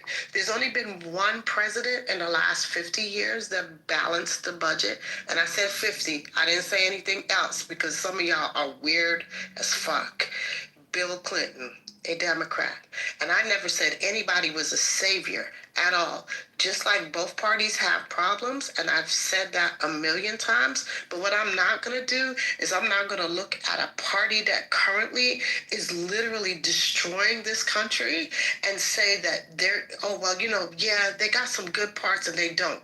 No, because I voted for other Republicans in other situations previously because I looked at what their plans were and it made sense. And the previous Republicans that I knew were fiscally responsible. This ain't the Republican Party of yesteryear. This MAGA shit is racist, misogynistic, nasty, disgusting. They are looking to keep the rich rich and keep the poor poor. And I don't know how you don't see it, but have this conversation with me in another year and you will see exactly what I am talking about. Because again, you go in isms, I go by facts and data, sir. And the data don't look good at this juncture. When you have a man who would literally stand in front of the chair fed that he nominated, who has been his Fed chair for a while. He was kept on through the Biden administration. And literally, the Fed chair is standing there telling him, the project is not $5.5 billion, sir. You don't know what you're talking about. He's shaking his head. He's trying to get him to shut the hell up. And then he pulls out the paper, and the man looks at him and says, no, you're incorrect. The numbers show the Martin project, which is what you're including in the numbers. The Martin project was finished 5 years ago. No, it wasn't. Yes, it was. He's the fucking Fed chair. He knows what the hell was done friggin' 5 years ago. But you argue with the man who is the power purse of this country because you want to prove that you're right instead of showing how fucking stupid you are as a president, that you would stand there with your unpresidential ass and argue some numbers that don't make damn sense. Give me a darn break. Okay. So you admit that the Democrats and the Republicans have messed this country up. It's not just the Republicans. I understand you. It's hard to follow you because you're doing the bob and weave between the Republicans suck versus how Trump is terrible. Then you're going back and forth. You're saying MAGA. MAGA came onto the scene in 2015. Okay, an anti-establishment figure who wasn't going to play nice because we were being sent down the river under go along to get along politics, saying all the right things but don't get nothing done. So he was sick of it. He put the spotlight on all of the corrupt I mean, he ran through all of them Republicans, and then he ran through Hillary Clinton and defeated her in beautiful style. But at the end of the day, are you saying Trump and Marco Rubio and Jeffrey Epstein at the time, those people weren't establishment? Jeffrey Epstein in 2015. Jeffrey Epstein was even in the lexicon. He wasn't in political circles. He wasn't establishment. Epstein, I didn't hear about Jeffrey Epstein until like 20. Okay. Me personally, but anyway. Okay. But you said not establishment, right? Trump represented an. Is his cabinet establishment? Is his cabinet filled? Is his cabinet filled with people who are part of the establishment? It's not filled with. There are some establishments. Did he drain the swamp that he said he was going to drain, or did he just get a bunch of people who acquiesced to what he wanted? He's draining the swamp better than anybody else could. That's what I understand. He's not doing it to the 100%. I can't think of another person. What's been drained? This is dumb. What's been drained? What's been drained? What's been drained? What's been drained is the clog of corruption that was in the FBI. Where's the corruption? Nobody's been arrested. I'll tell you. No one's been arrested. No one's been arrested. You just wait and see. The Department no one's been arrested. Not yet. You just no one's been arrested. Wait and see. He's been in office for damn near 5 years. Not yet. 6 months. Who would he put in jail? Right, nobody. Long enough. Nobody. He didn't do his first term. He didn't do his first term in jail, and what happened? He didn't do his first term. Nothing. He became your president instead of going to jail. All that shit y'all was doing. You sound corrupt ass Department of Justice. You tried to put his ass in jail.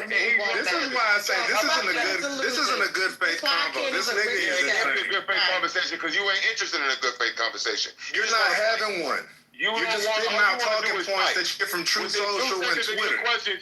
You're fucking goofy. You don't know how to have a conversation. It hurts your feelings when people call you stupid because you're unread and don't know what the fuck you're talking about. Something is absolutely wrong with you. You're absolutely ridiculous. They call me stupid. I don't even you know are. You are. Okay. According to you, who are you? I'm someone who's not stupid on the subjects that you talk about on a daily basis. You haven't made a fucking point. You haven't made a fucking point since you've been talking. You've been the only person talking for an hour. You're fucking dumb. You ain't shit, bro. And what? You don't know shit. You over here just yapping. You've been yapping for an hour and haven't made a point. Yep. And I'm going to keep yapping until I need to. Yep. I was having a conversation. Here you come. You haven't had a conversation. You've just been talking. We were having a conversation that was not. Rez, has he made a point? Oh, I made a point because she was saying, just because Jerome Powell. He hasn't counted with one fact, one data, nothing. He's only counted with the normal MAGA rhetoric, the literally going around in circles and then regurgitating shit that he's heard. But he has no facts. Like I explained to him about the bill. That's what happened to you. I explained to him about how people were going to be hurt by cutting SNAP benefits, and I gave him the entire spiel. I even told him what it was in the bill. I explained to him how it was in the bill and what the effects of it was. And do you know what his response to me was? So how do you combat fraud, waste, and abuse? And you know what my response to him was? We already have laws on the books. I actually gave him a case that is currently happening in Louisiana with a young lady that literally frauded the Medicaid system, and now she's about to go to jail because she's been arrested because the laws are already put in place. But as I explained to him, Womack, there's no rampant, because this was the word he used, fraud, waste, and abuse happening to some large level that 20 million people are fraud, wasting, abusing the system, and this is why you have to kick 20 million people off of the program. That's what I said to him, Womack. Am I wrong, Hold on. Am I wrong, Womack? No, you're not, but he's clearly not engaging. But he's not listening. You got validated by one of your pom-poms. You got validated by a cheerleader. A pom-pom? Womack doesn't know me. He doesn't know me from a can of paint. You know what them cheerleaders have pom-poms in their hand?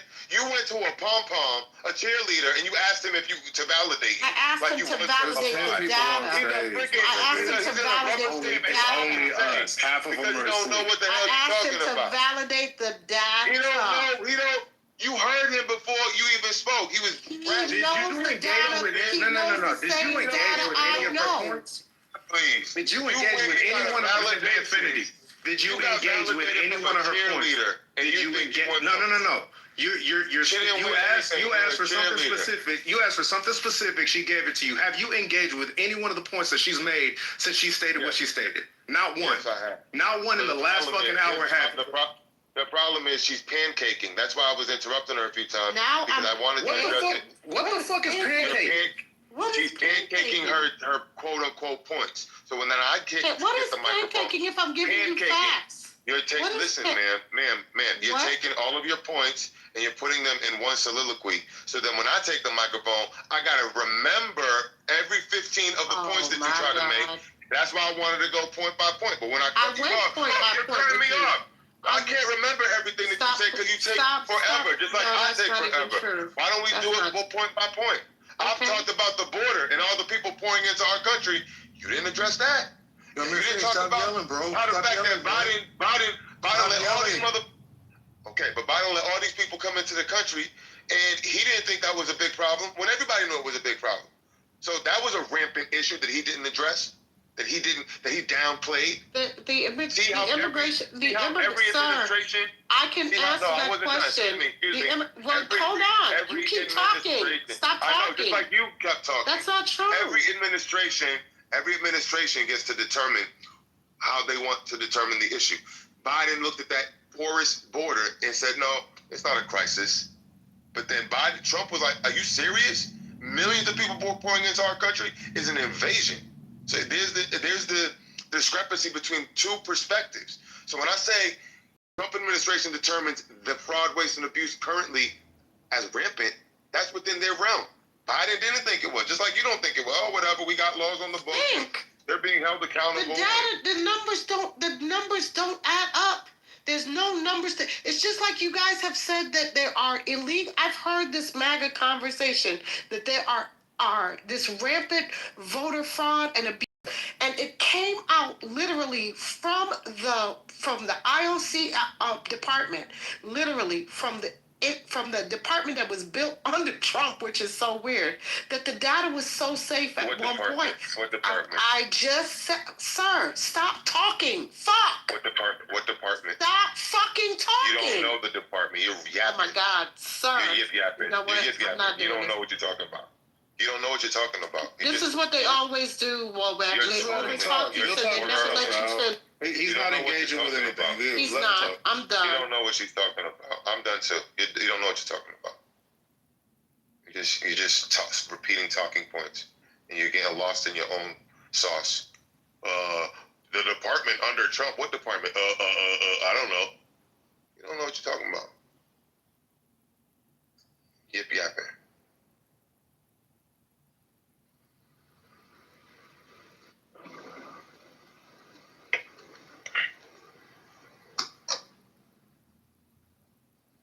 Just came and shit all over her state with a bunch of lies and misinformation. Ridiculous. What are you talking about? I mean, I'm looking the stuff up that the lady was talking about, and she seemed to be on point. And the math and statistics say that even Donald Trump's ratings in some places are falling. I mean, brother, you got to go by statistics. You can't roll up in a dumb buck in a truck type attitude and say, well, there's no facts, but here's what I got to say. Nobody wants to hear that. You either, Manfinity, got to come with some kind of facts. And that's what that lady came with back there. You done got left in the dust like a pickup truck going down the road. You got left. Can I finish what I was gonna say? I was gonna say this real quick. While he was cutting me off, I was saying the department CIO, which I know what I'm talking about. It's the IT department of the government. Look it up. It's called the CIO. It was developed under the Trump administration. Had the head of the Trump, because he bought in somebody from Dell who literally knew what he was doing. And then when he declared that the first election was safe as hell, Trump got mad and fired him.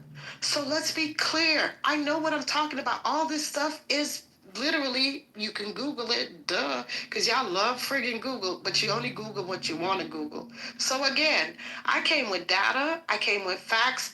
I don't know what the hell your problem is there, Infinity, but it sounds like you need a hug. You really need some serious Jesus, and somebody needs to help you, like, get out of being brainwashed, because it's unfortunate that you are in a cult and you don't realize it. But again, the votes were safe. So the point I was trying to make in what I said is that at the end of the day, it's all these things that you guys talk about rampant. Voter fraud was supposed to be so rampant. Oh my God, it was so rampant in this country. That's not even a talking point anymore. Like that conversation went away. But we have midterm elections coming up, so I know that's gonna come up again.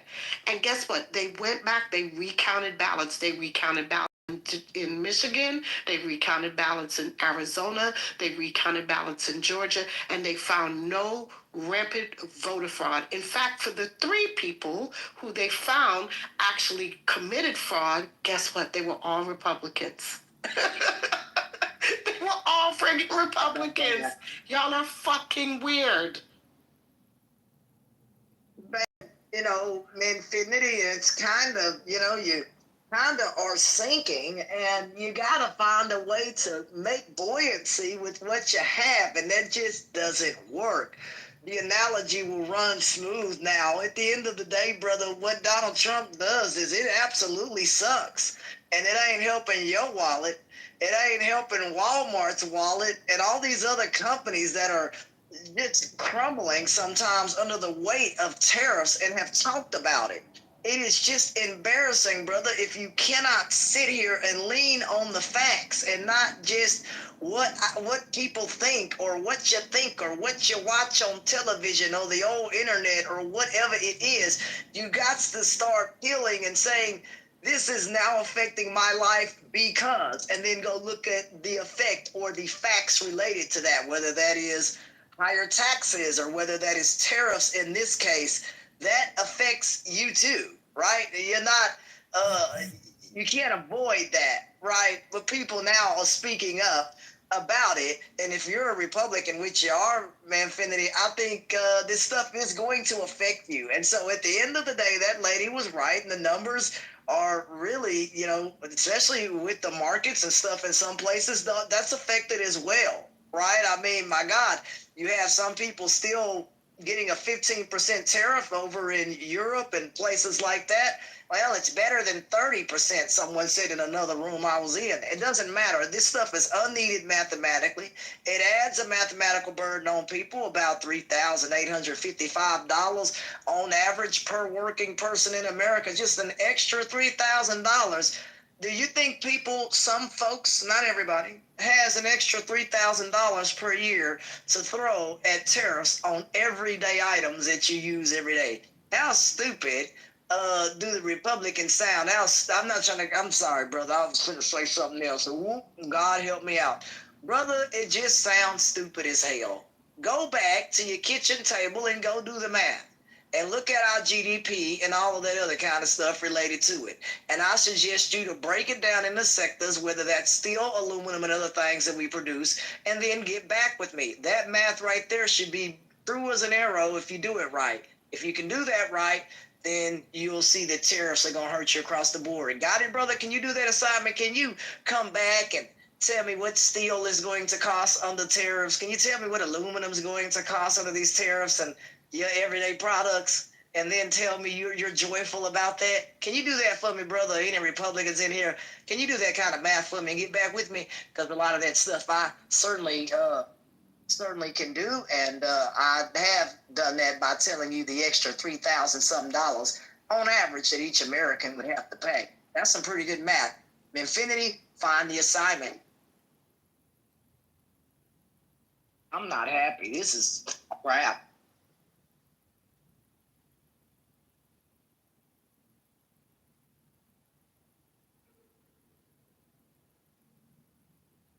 What happened to Infinity? He just. Uh-oh.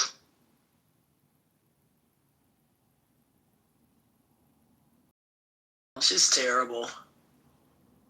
My God.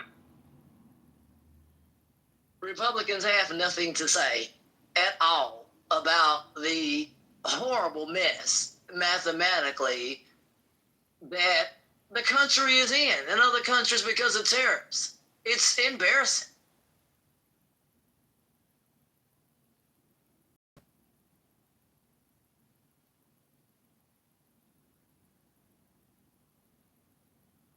Those tariffs, aren't those global too? Not on aluminum and steel. That's not just, in Canada. The other countries are affected under that aluminum steel. And I think someone mentioned copper in here.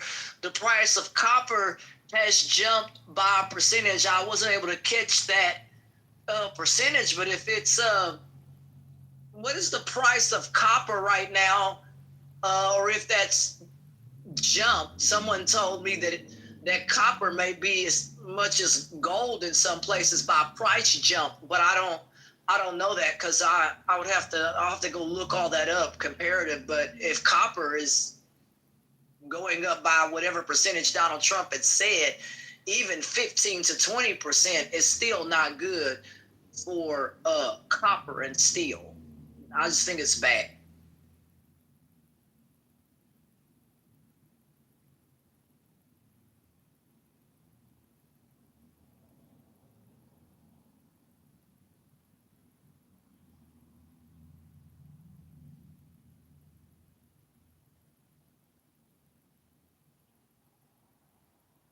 Miss Reyes, have you found anything? Because did you mention about copper, steel, or those prices going up, or somebody I wasn't talking about tariffs in regards to the prices because I don't know what the prices is. I do know that the tariffs being imposed are having an effect, and I do know I know some of the effect that's happening in the industry that I work in. So it's very complicated because people do not understand that tariffs are a business when a business is taxed. They put the tax back onto the consumer, and you can see it in the price gouging and the price jumps. I was talking to someone the other day. Some of our beef and our cattle, some of our beef comes from Canada, and if you go to certain parts where they import beef from Canada, you can see the prices have jumped considerably. Where a pound of beef used to be somewhere around I think like $1 and $1.50 a pound.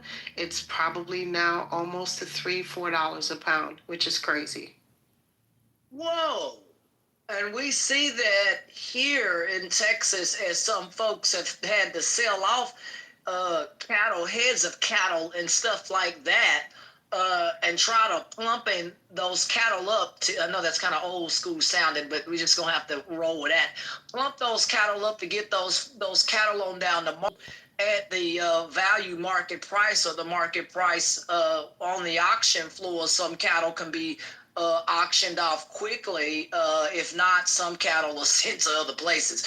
It is a big deal even at the auction house. You know, here they have stockyards and stuff, and you see the prices even for that record buyout.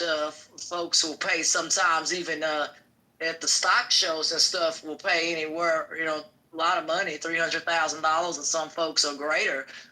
Even for the small calves, you can get $30,000 to $75,000. If your animal's branded, then that's another big deal. So I just tell people, yeah, I'm with you, ma'am. The price of meat is reflected in the market here, and we hate it here in Texas. We don't have to ship in as much, I guess, beef, but they are having to sell off their cattle and not being able to produce more baby cattle or more, I've heard something like that. Yeah, I've heard something like that. I didn't know how true that was. I thought a lot of the cattle that they use was not necessarily for beef, but I thought that a lot of it was for, well, you have like some for beef, you have some for dairy producing, because there's dairy cows, you have your Angus cow.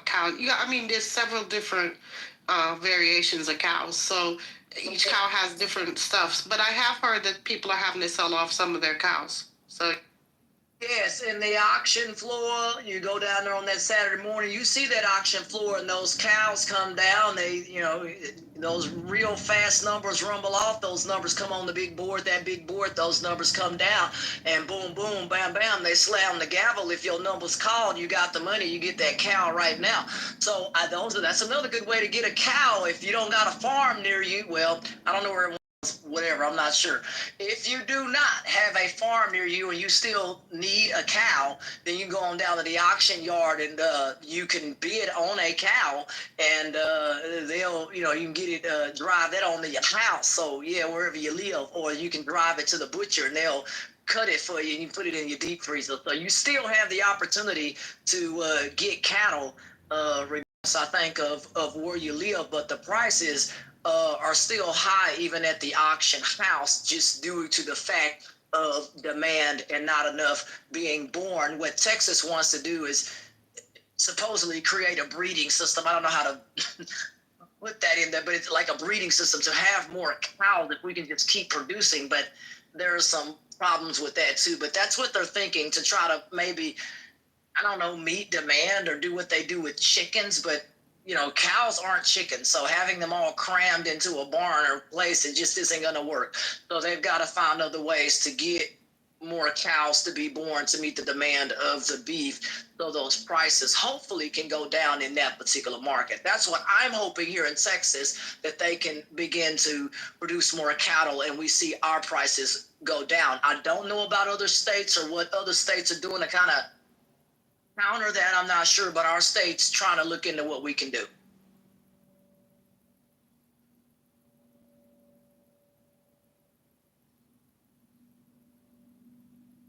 Rez, you have heard, like you said, you've heard what I, kind of had talked about, but every state doesn't have, the farming industry that we have, but hopefully they can counter, with some other means. If, I don't know if cows can be everywhere, but there's got to be a way for these states to be able to counteract. I don't know how you counteract tariffs, but for us with the cattle, we're trying to essentially get more in.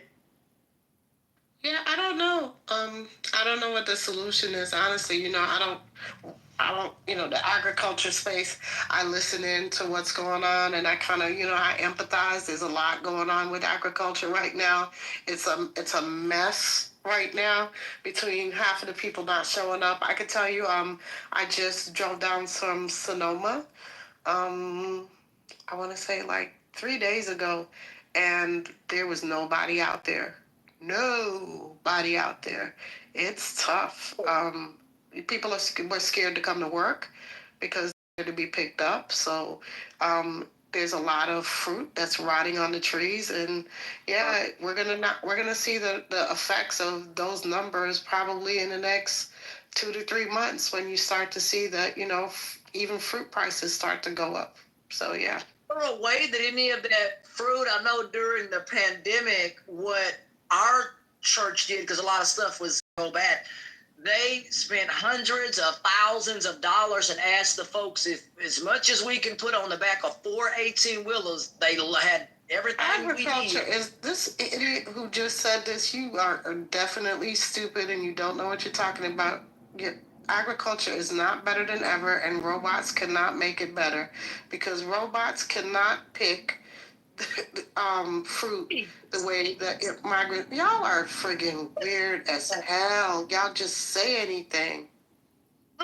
Oh, who said that, brother? Have your ass worked at a farm? He's not a farmer. He is not a farmer. He need to go sit his behind down. I've worked on, brother, it's very meticulous. You can't just go in there with robots and yanking grape stuff, breaking watermelons, falling down. Like, brother, what you talking about? Robots, they can do some stuff, but you still got to have people to go and pick the finer stuff. I've worked on a farm before. Same thing with getting bees. Robots can't do that work. The bees get out the hive. It would be an utter disaster, brother. You still need people to get them. With bees, you got to put your suit on. I had to do that. A guy told me to get some bees out of a house, and I went in there with steam, smoked them out there with steam, then brought smoke in there, all those bees huddled in the corner, and I was able to capture all those bees, but also get their honey. So I just tell people there's ways to do stuff, and brother, you don't need no robots to do this stuff. You still need people, and if you're sitting up here thinking you're gonna go on somebody's farm, talking about you gonna use a robot to pick up their watermelons here in Texas, brother, that ain't gonna work for you. So you need manual labor to do these jobs, to move this stuff, and to load it on the trucks. I don't know. Like I said, maybe I'm an old school way of thinking, but we have folks and all that works at Opal East Farm. We don't have no robots working out there. So I think you might want to change the way you think and know that people still need jobs. You sit here and think that robots they're gonna take every job, but then you still need folks, brother. I don't understand the concept of. I guess it could work for some things you need on a farm, but robots can't pick grapes. They'll break the grapes or something. Yeah, he doesn't know what he's talking about. He's trolling. He's just trolling. He's weird as hell. Down grapes will be all on the down ground, man.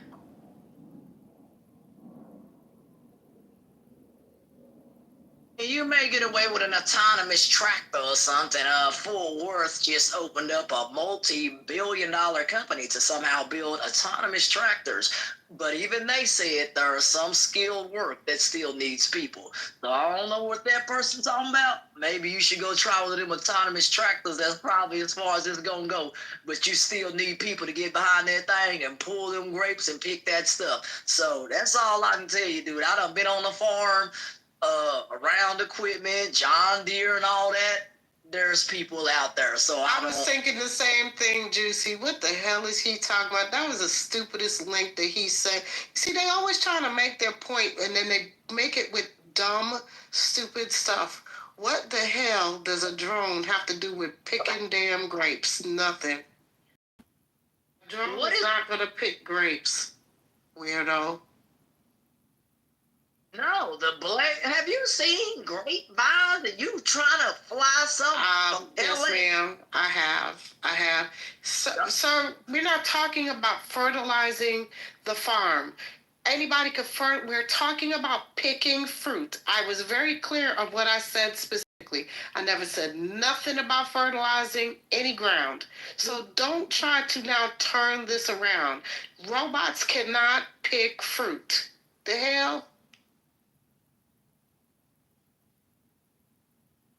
I've seen a robot try to hold potatoes, the whole damn thing would probably get crushed. Like what, bro? Like, I'm sorry, I'm not trying to like. Yeah, well, it's okay. I had enough of the MAGA weirdos. Go find another room. Go find your tribe. Go find MAGAs, and y'all can MAGA it all day long. Y'all are worrisome.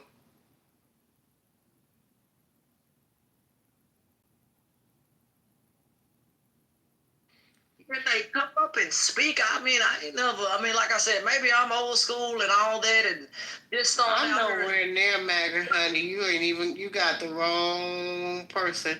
I don't, listen, we good. Y'all don't want DEI. DEI is dead, remember? So go find your tribe. You don't want diversity. Bye. You want diversity in this room. When did you ever hear me say the word Mexican? I have not said anything about Mexicans in this damn room. But see, this is what I'm saying. Y'all always projecting your bullshit. Go find MAGA. Bye. I'm not hinting shit. You don't know what you're talking. Now we gonna bring up slavery. Okay, now y'all gonna have to go because I'm so over y'all with the dumb shit. Bro, what in God? Bro, are y'all drinking? Yo, I'm dead. Like, yo, we're talking about a farm and folks working. That means people. Robots don't. Right, that's all we said. Nobody said nothing about Mexicans. Guess what? Now they got a whole lot of jobs. So why don't you get your brothers, your sisters, your cousins, Pawpaw and Meemaw to go pick that damn fruit? How about that?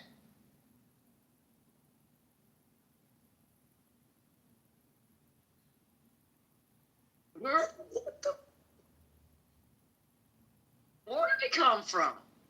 Like they just, y'all just came out of left field for real. A home run, a no home run. What the hell, bro? Y'all foul ball. What the?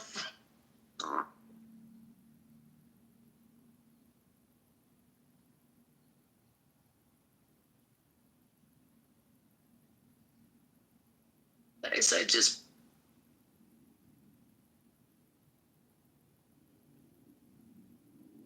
Can the folks in the chat, are they able to, can you come up and speak or something? I don't read it.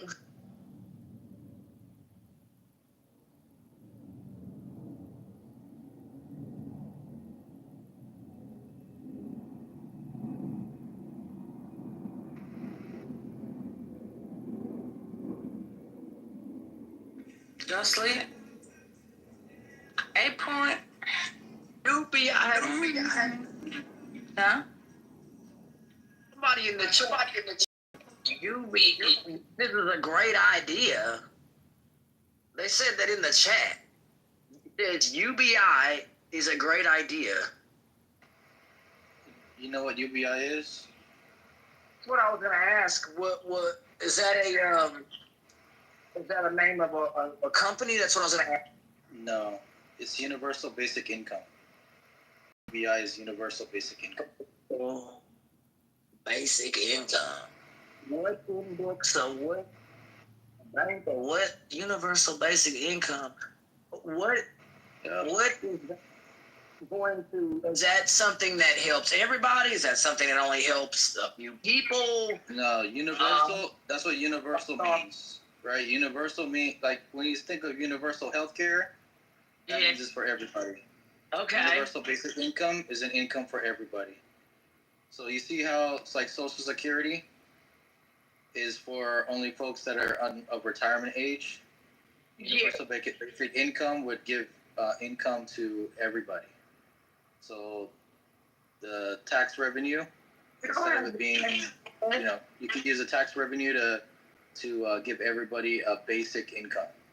So, like, I don't know, $500 a month for each person, each citizen. No, mathematically it isn't working. You're not Actually, it does work, because look what they just did, right?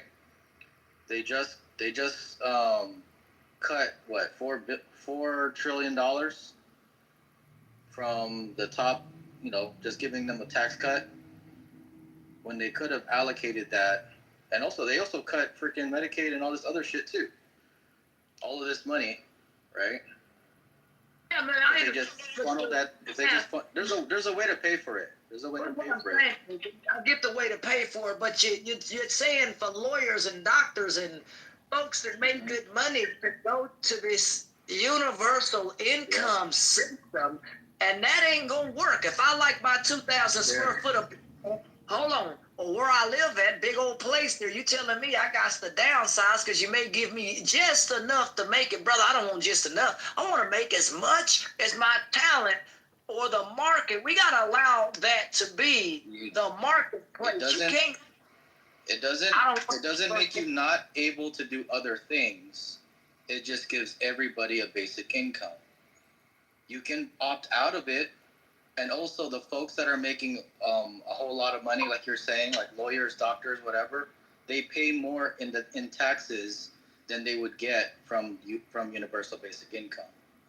So it would actually fund more towards the bottom. And also you can make exceptions in what they can use it for too. So there's different ways to score it, so that way it's fair. But the basic concept, there's a lot of videos on how it can be paid for. There's different ways it can be paid for. Also, there's pilot programs that a lot of different like cities and states have implemented, and it actually improved the community. So there's a lot of positive, and actually, the United States was about to pass it during the Nixon era. They were about to pass it, but it was for some reason it was blocked. But we were about to have it, just like Social Security. Imagine if they blocked Social Security, where we would be right now, right? So, right, I mean, when you're on these income kind of programs, whether it's Social Security or whatever, there's restrictions. You can only make this kind of money, brother. I don't know if anybody in America would want to be limited in what they can make in order to accept this program. Now, there's an opt-out button or whatever you want to call it. Universal basic income doesn't limit you. It just gives everybody a floor. Okay. You can make as much money as you want. It doesn't mean that that's the only money you can make. It's just a minimum, basic income. So that way everybody has at least money for food, money for whatever. It's universal, so you can use it for whatever the fuck you want to use it for. You can use it for college. You can use it for... you got your basic needs met. Everybody. Okay, I see what you mean. At least lifting somebody out of poverty, right? Well, why don't we increase the wage? I don't know about the income deal, but you can do both. It's not exclusive. It's not exclusive to raising the wage. It's not exclusive. Well, that's gotta happen. You can have a minimum income, and you can still increase the wage. Go ahead. Well, then that's gotta happen, because it can't just be the government saying, "Whoop, I'm just gonna give money to everybody, every single person." That also has to be paid for somehow. You have 63 million Americans right now receiving some kind of benefits of Social Security as well. That program is talking about possibly going insolvent. So how do we make sure that if this universal income thing you're talking about, that the god doggone thing doesn't go insolvent, or that we make sure there's money in it? Social Security is self-funded. It's not going to go insolvent. It's just going to decrease in the benefits by 2033, unless there's any changes to the policy. So it's just going to decrease. But there's an easy fix for that problem that could fund it for the next 70 plus years. Is if they raise the cap on the freaking income that gets taxed for Social Security.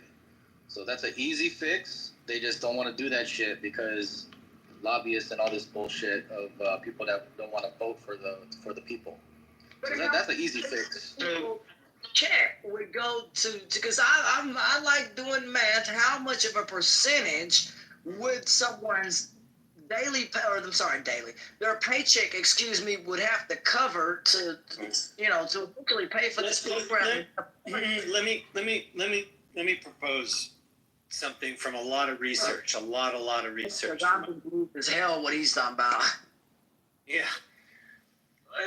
Just let's ask a little more elemental question. Somebody on the chat is saying, where does the money come from? I'm going to argue that in 100 years from now, people are going to wonder why there was ever a question about scarcity of money. That is one thing we don't have a scarcity of. We do have scarcity of things. Okay. Right? But overall, there was a time in history where if you were a smart, well-learned person, you knew that the world was flat. And to think otherwise made you crazy, right? So I probably sound crazy when I say there's no fixed amount of money. There is a choke on the supply of what we actually need for people to raise their standard of living, and how we figure all that out and all that fighting we do about different kinds of political systems. But you could ask yourself, once upon a time, us being on an app like this, no long distance charges, all of that compared to a world I grew up in as a boy, well, you could say we have incredible power right now just to be able to organize, I've done major, collaborations that have come out of Clubhouse. Lots of you have too, I'm sure, if you've been around a while. And so I would say an ordinary human being today, living today in 2025, has more power to get things done than the 1% had 20 years ago, an ordinary person of today. Now, when we ask from that standpoint, is it only possible to come up with an economic model in which universal income works that's only paid for by government? I don't think so. I think there's other business models that can work in which universal income can work. And it only really has one, and you look at basicincome.org, which I posted in the chat that people can look at all these examples, like whether it comes from government or not. But I'll argue that there's already attempts right now I can give you links to of people attempting to establish basic income without it coming from a government or taxes. And that's the first thing we ended up doing a lot of research in my organization with people throughout the United States, asking if it was possible to actually have universal income that didn't come out of your taxes. Would you be okay with a world in which you don't have to work for a living? Now that sounds like foreign to people worrying about people like just sleeping on a couch and just being subsidized by everybody else. But if they're not being subsidized by everybody else, but they're actually part of a working economic system that allows them to make whatever decision they want to make with what they want to do with their time, who am I to say that somebody just pattering in their garden for their whole lifetime is wasting their life on what we would call basic income? Like, that's their life, right? I do other things. And like somebody said, and you look at those examples on basicincome.org, you will see that for the most part, lovely news to share with you about human nature, it seems better than we think, is that most people, when they get basic income, they actually do something with it. Like the guy said, they start a business, go to school. I don't, was that Dan, you were saying that? Jeremy, that was Jeremy. Thank you. It turns out that more often than not, sure, there are some loafers and people who do drugs and sit on the couch, but what's considered one of the earliest demonstrations of the power of universal income is actually not cash, but it's known as the medicine hat. 1977 it starts. The medicine hat experiment or something like that, where they gave like almost 500 homeless people apartments. And I'm not saying they put them up in apartments, they gave them to them outright. They own it. Here it is. And 83% of those people, within a year and a half had full-time jobs. And then there's all sorts of like social science that's gone into building on that concept and trying to see, like, when you give people buying power, agency, and capability, do they tend to make the most of it, or do they just waste because they didn't have the work ethic? Turns out that most of the time people make really good use of it. And I'll just land my plane on, you can make an economic model to invest into people by giving them buying power, so that when they buy goods and services, the people who buy goods and services are able to get good, hard money out of that buying power. Just like you make good, hard money out of a loan coming out of the Federal Reserve, which is not the kind of debt we all think it is. We don't actually have the money you send into your tax dollars go into a bank account to then pay for other things the government does. When you send your money into the government, they destroy it. What we think money is nothing like what money is. I form it for a living. I am telling you, we could end, and I know no one will agree with me that this is true, but I'm going to prove this. So you heard it here first, that we can end the U.S. debt in 8 years. No shit. I am going to prove that. And I'm saying, like, we do not understand where the money is and what to make use of it and what to do with it. And there are people figuring out how to do that, and I am helping them. Yeah. When Trump brought on Elon, because Elon's a proponent of UBI, because he knows where technology's going. Also, Barack Obama's in favor of it. Also, since it's proven and it's backed by fact, a lot of people on both sides are in favor of it. So it's easy for it to be passed. But when Elon was in the Trump administration and they're going to be gutting shit, I thought that's what they were going to go for.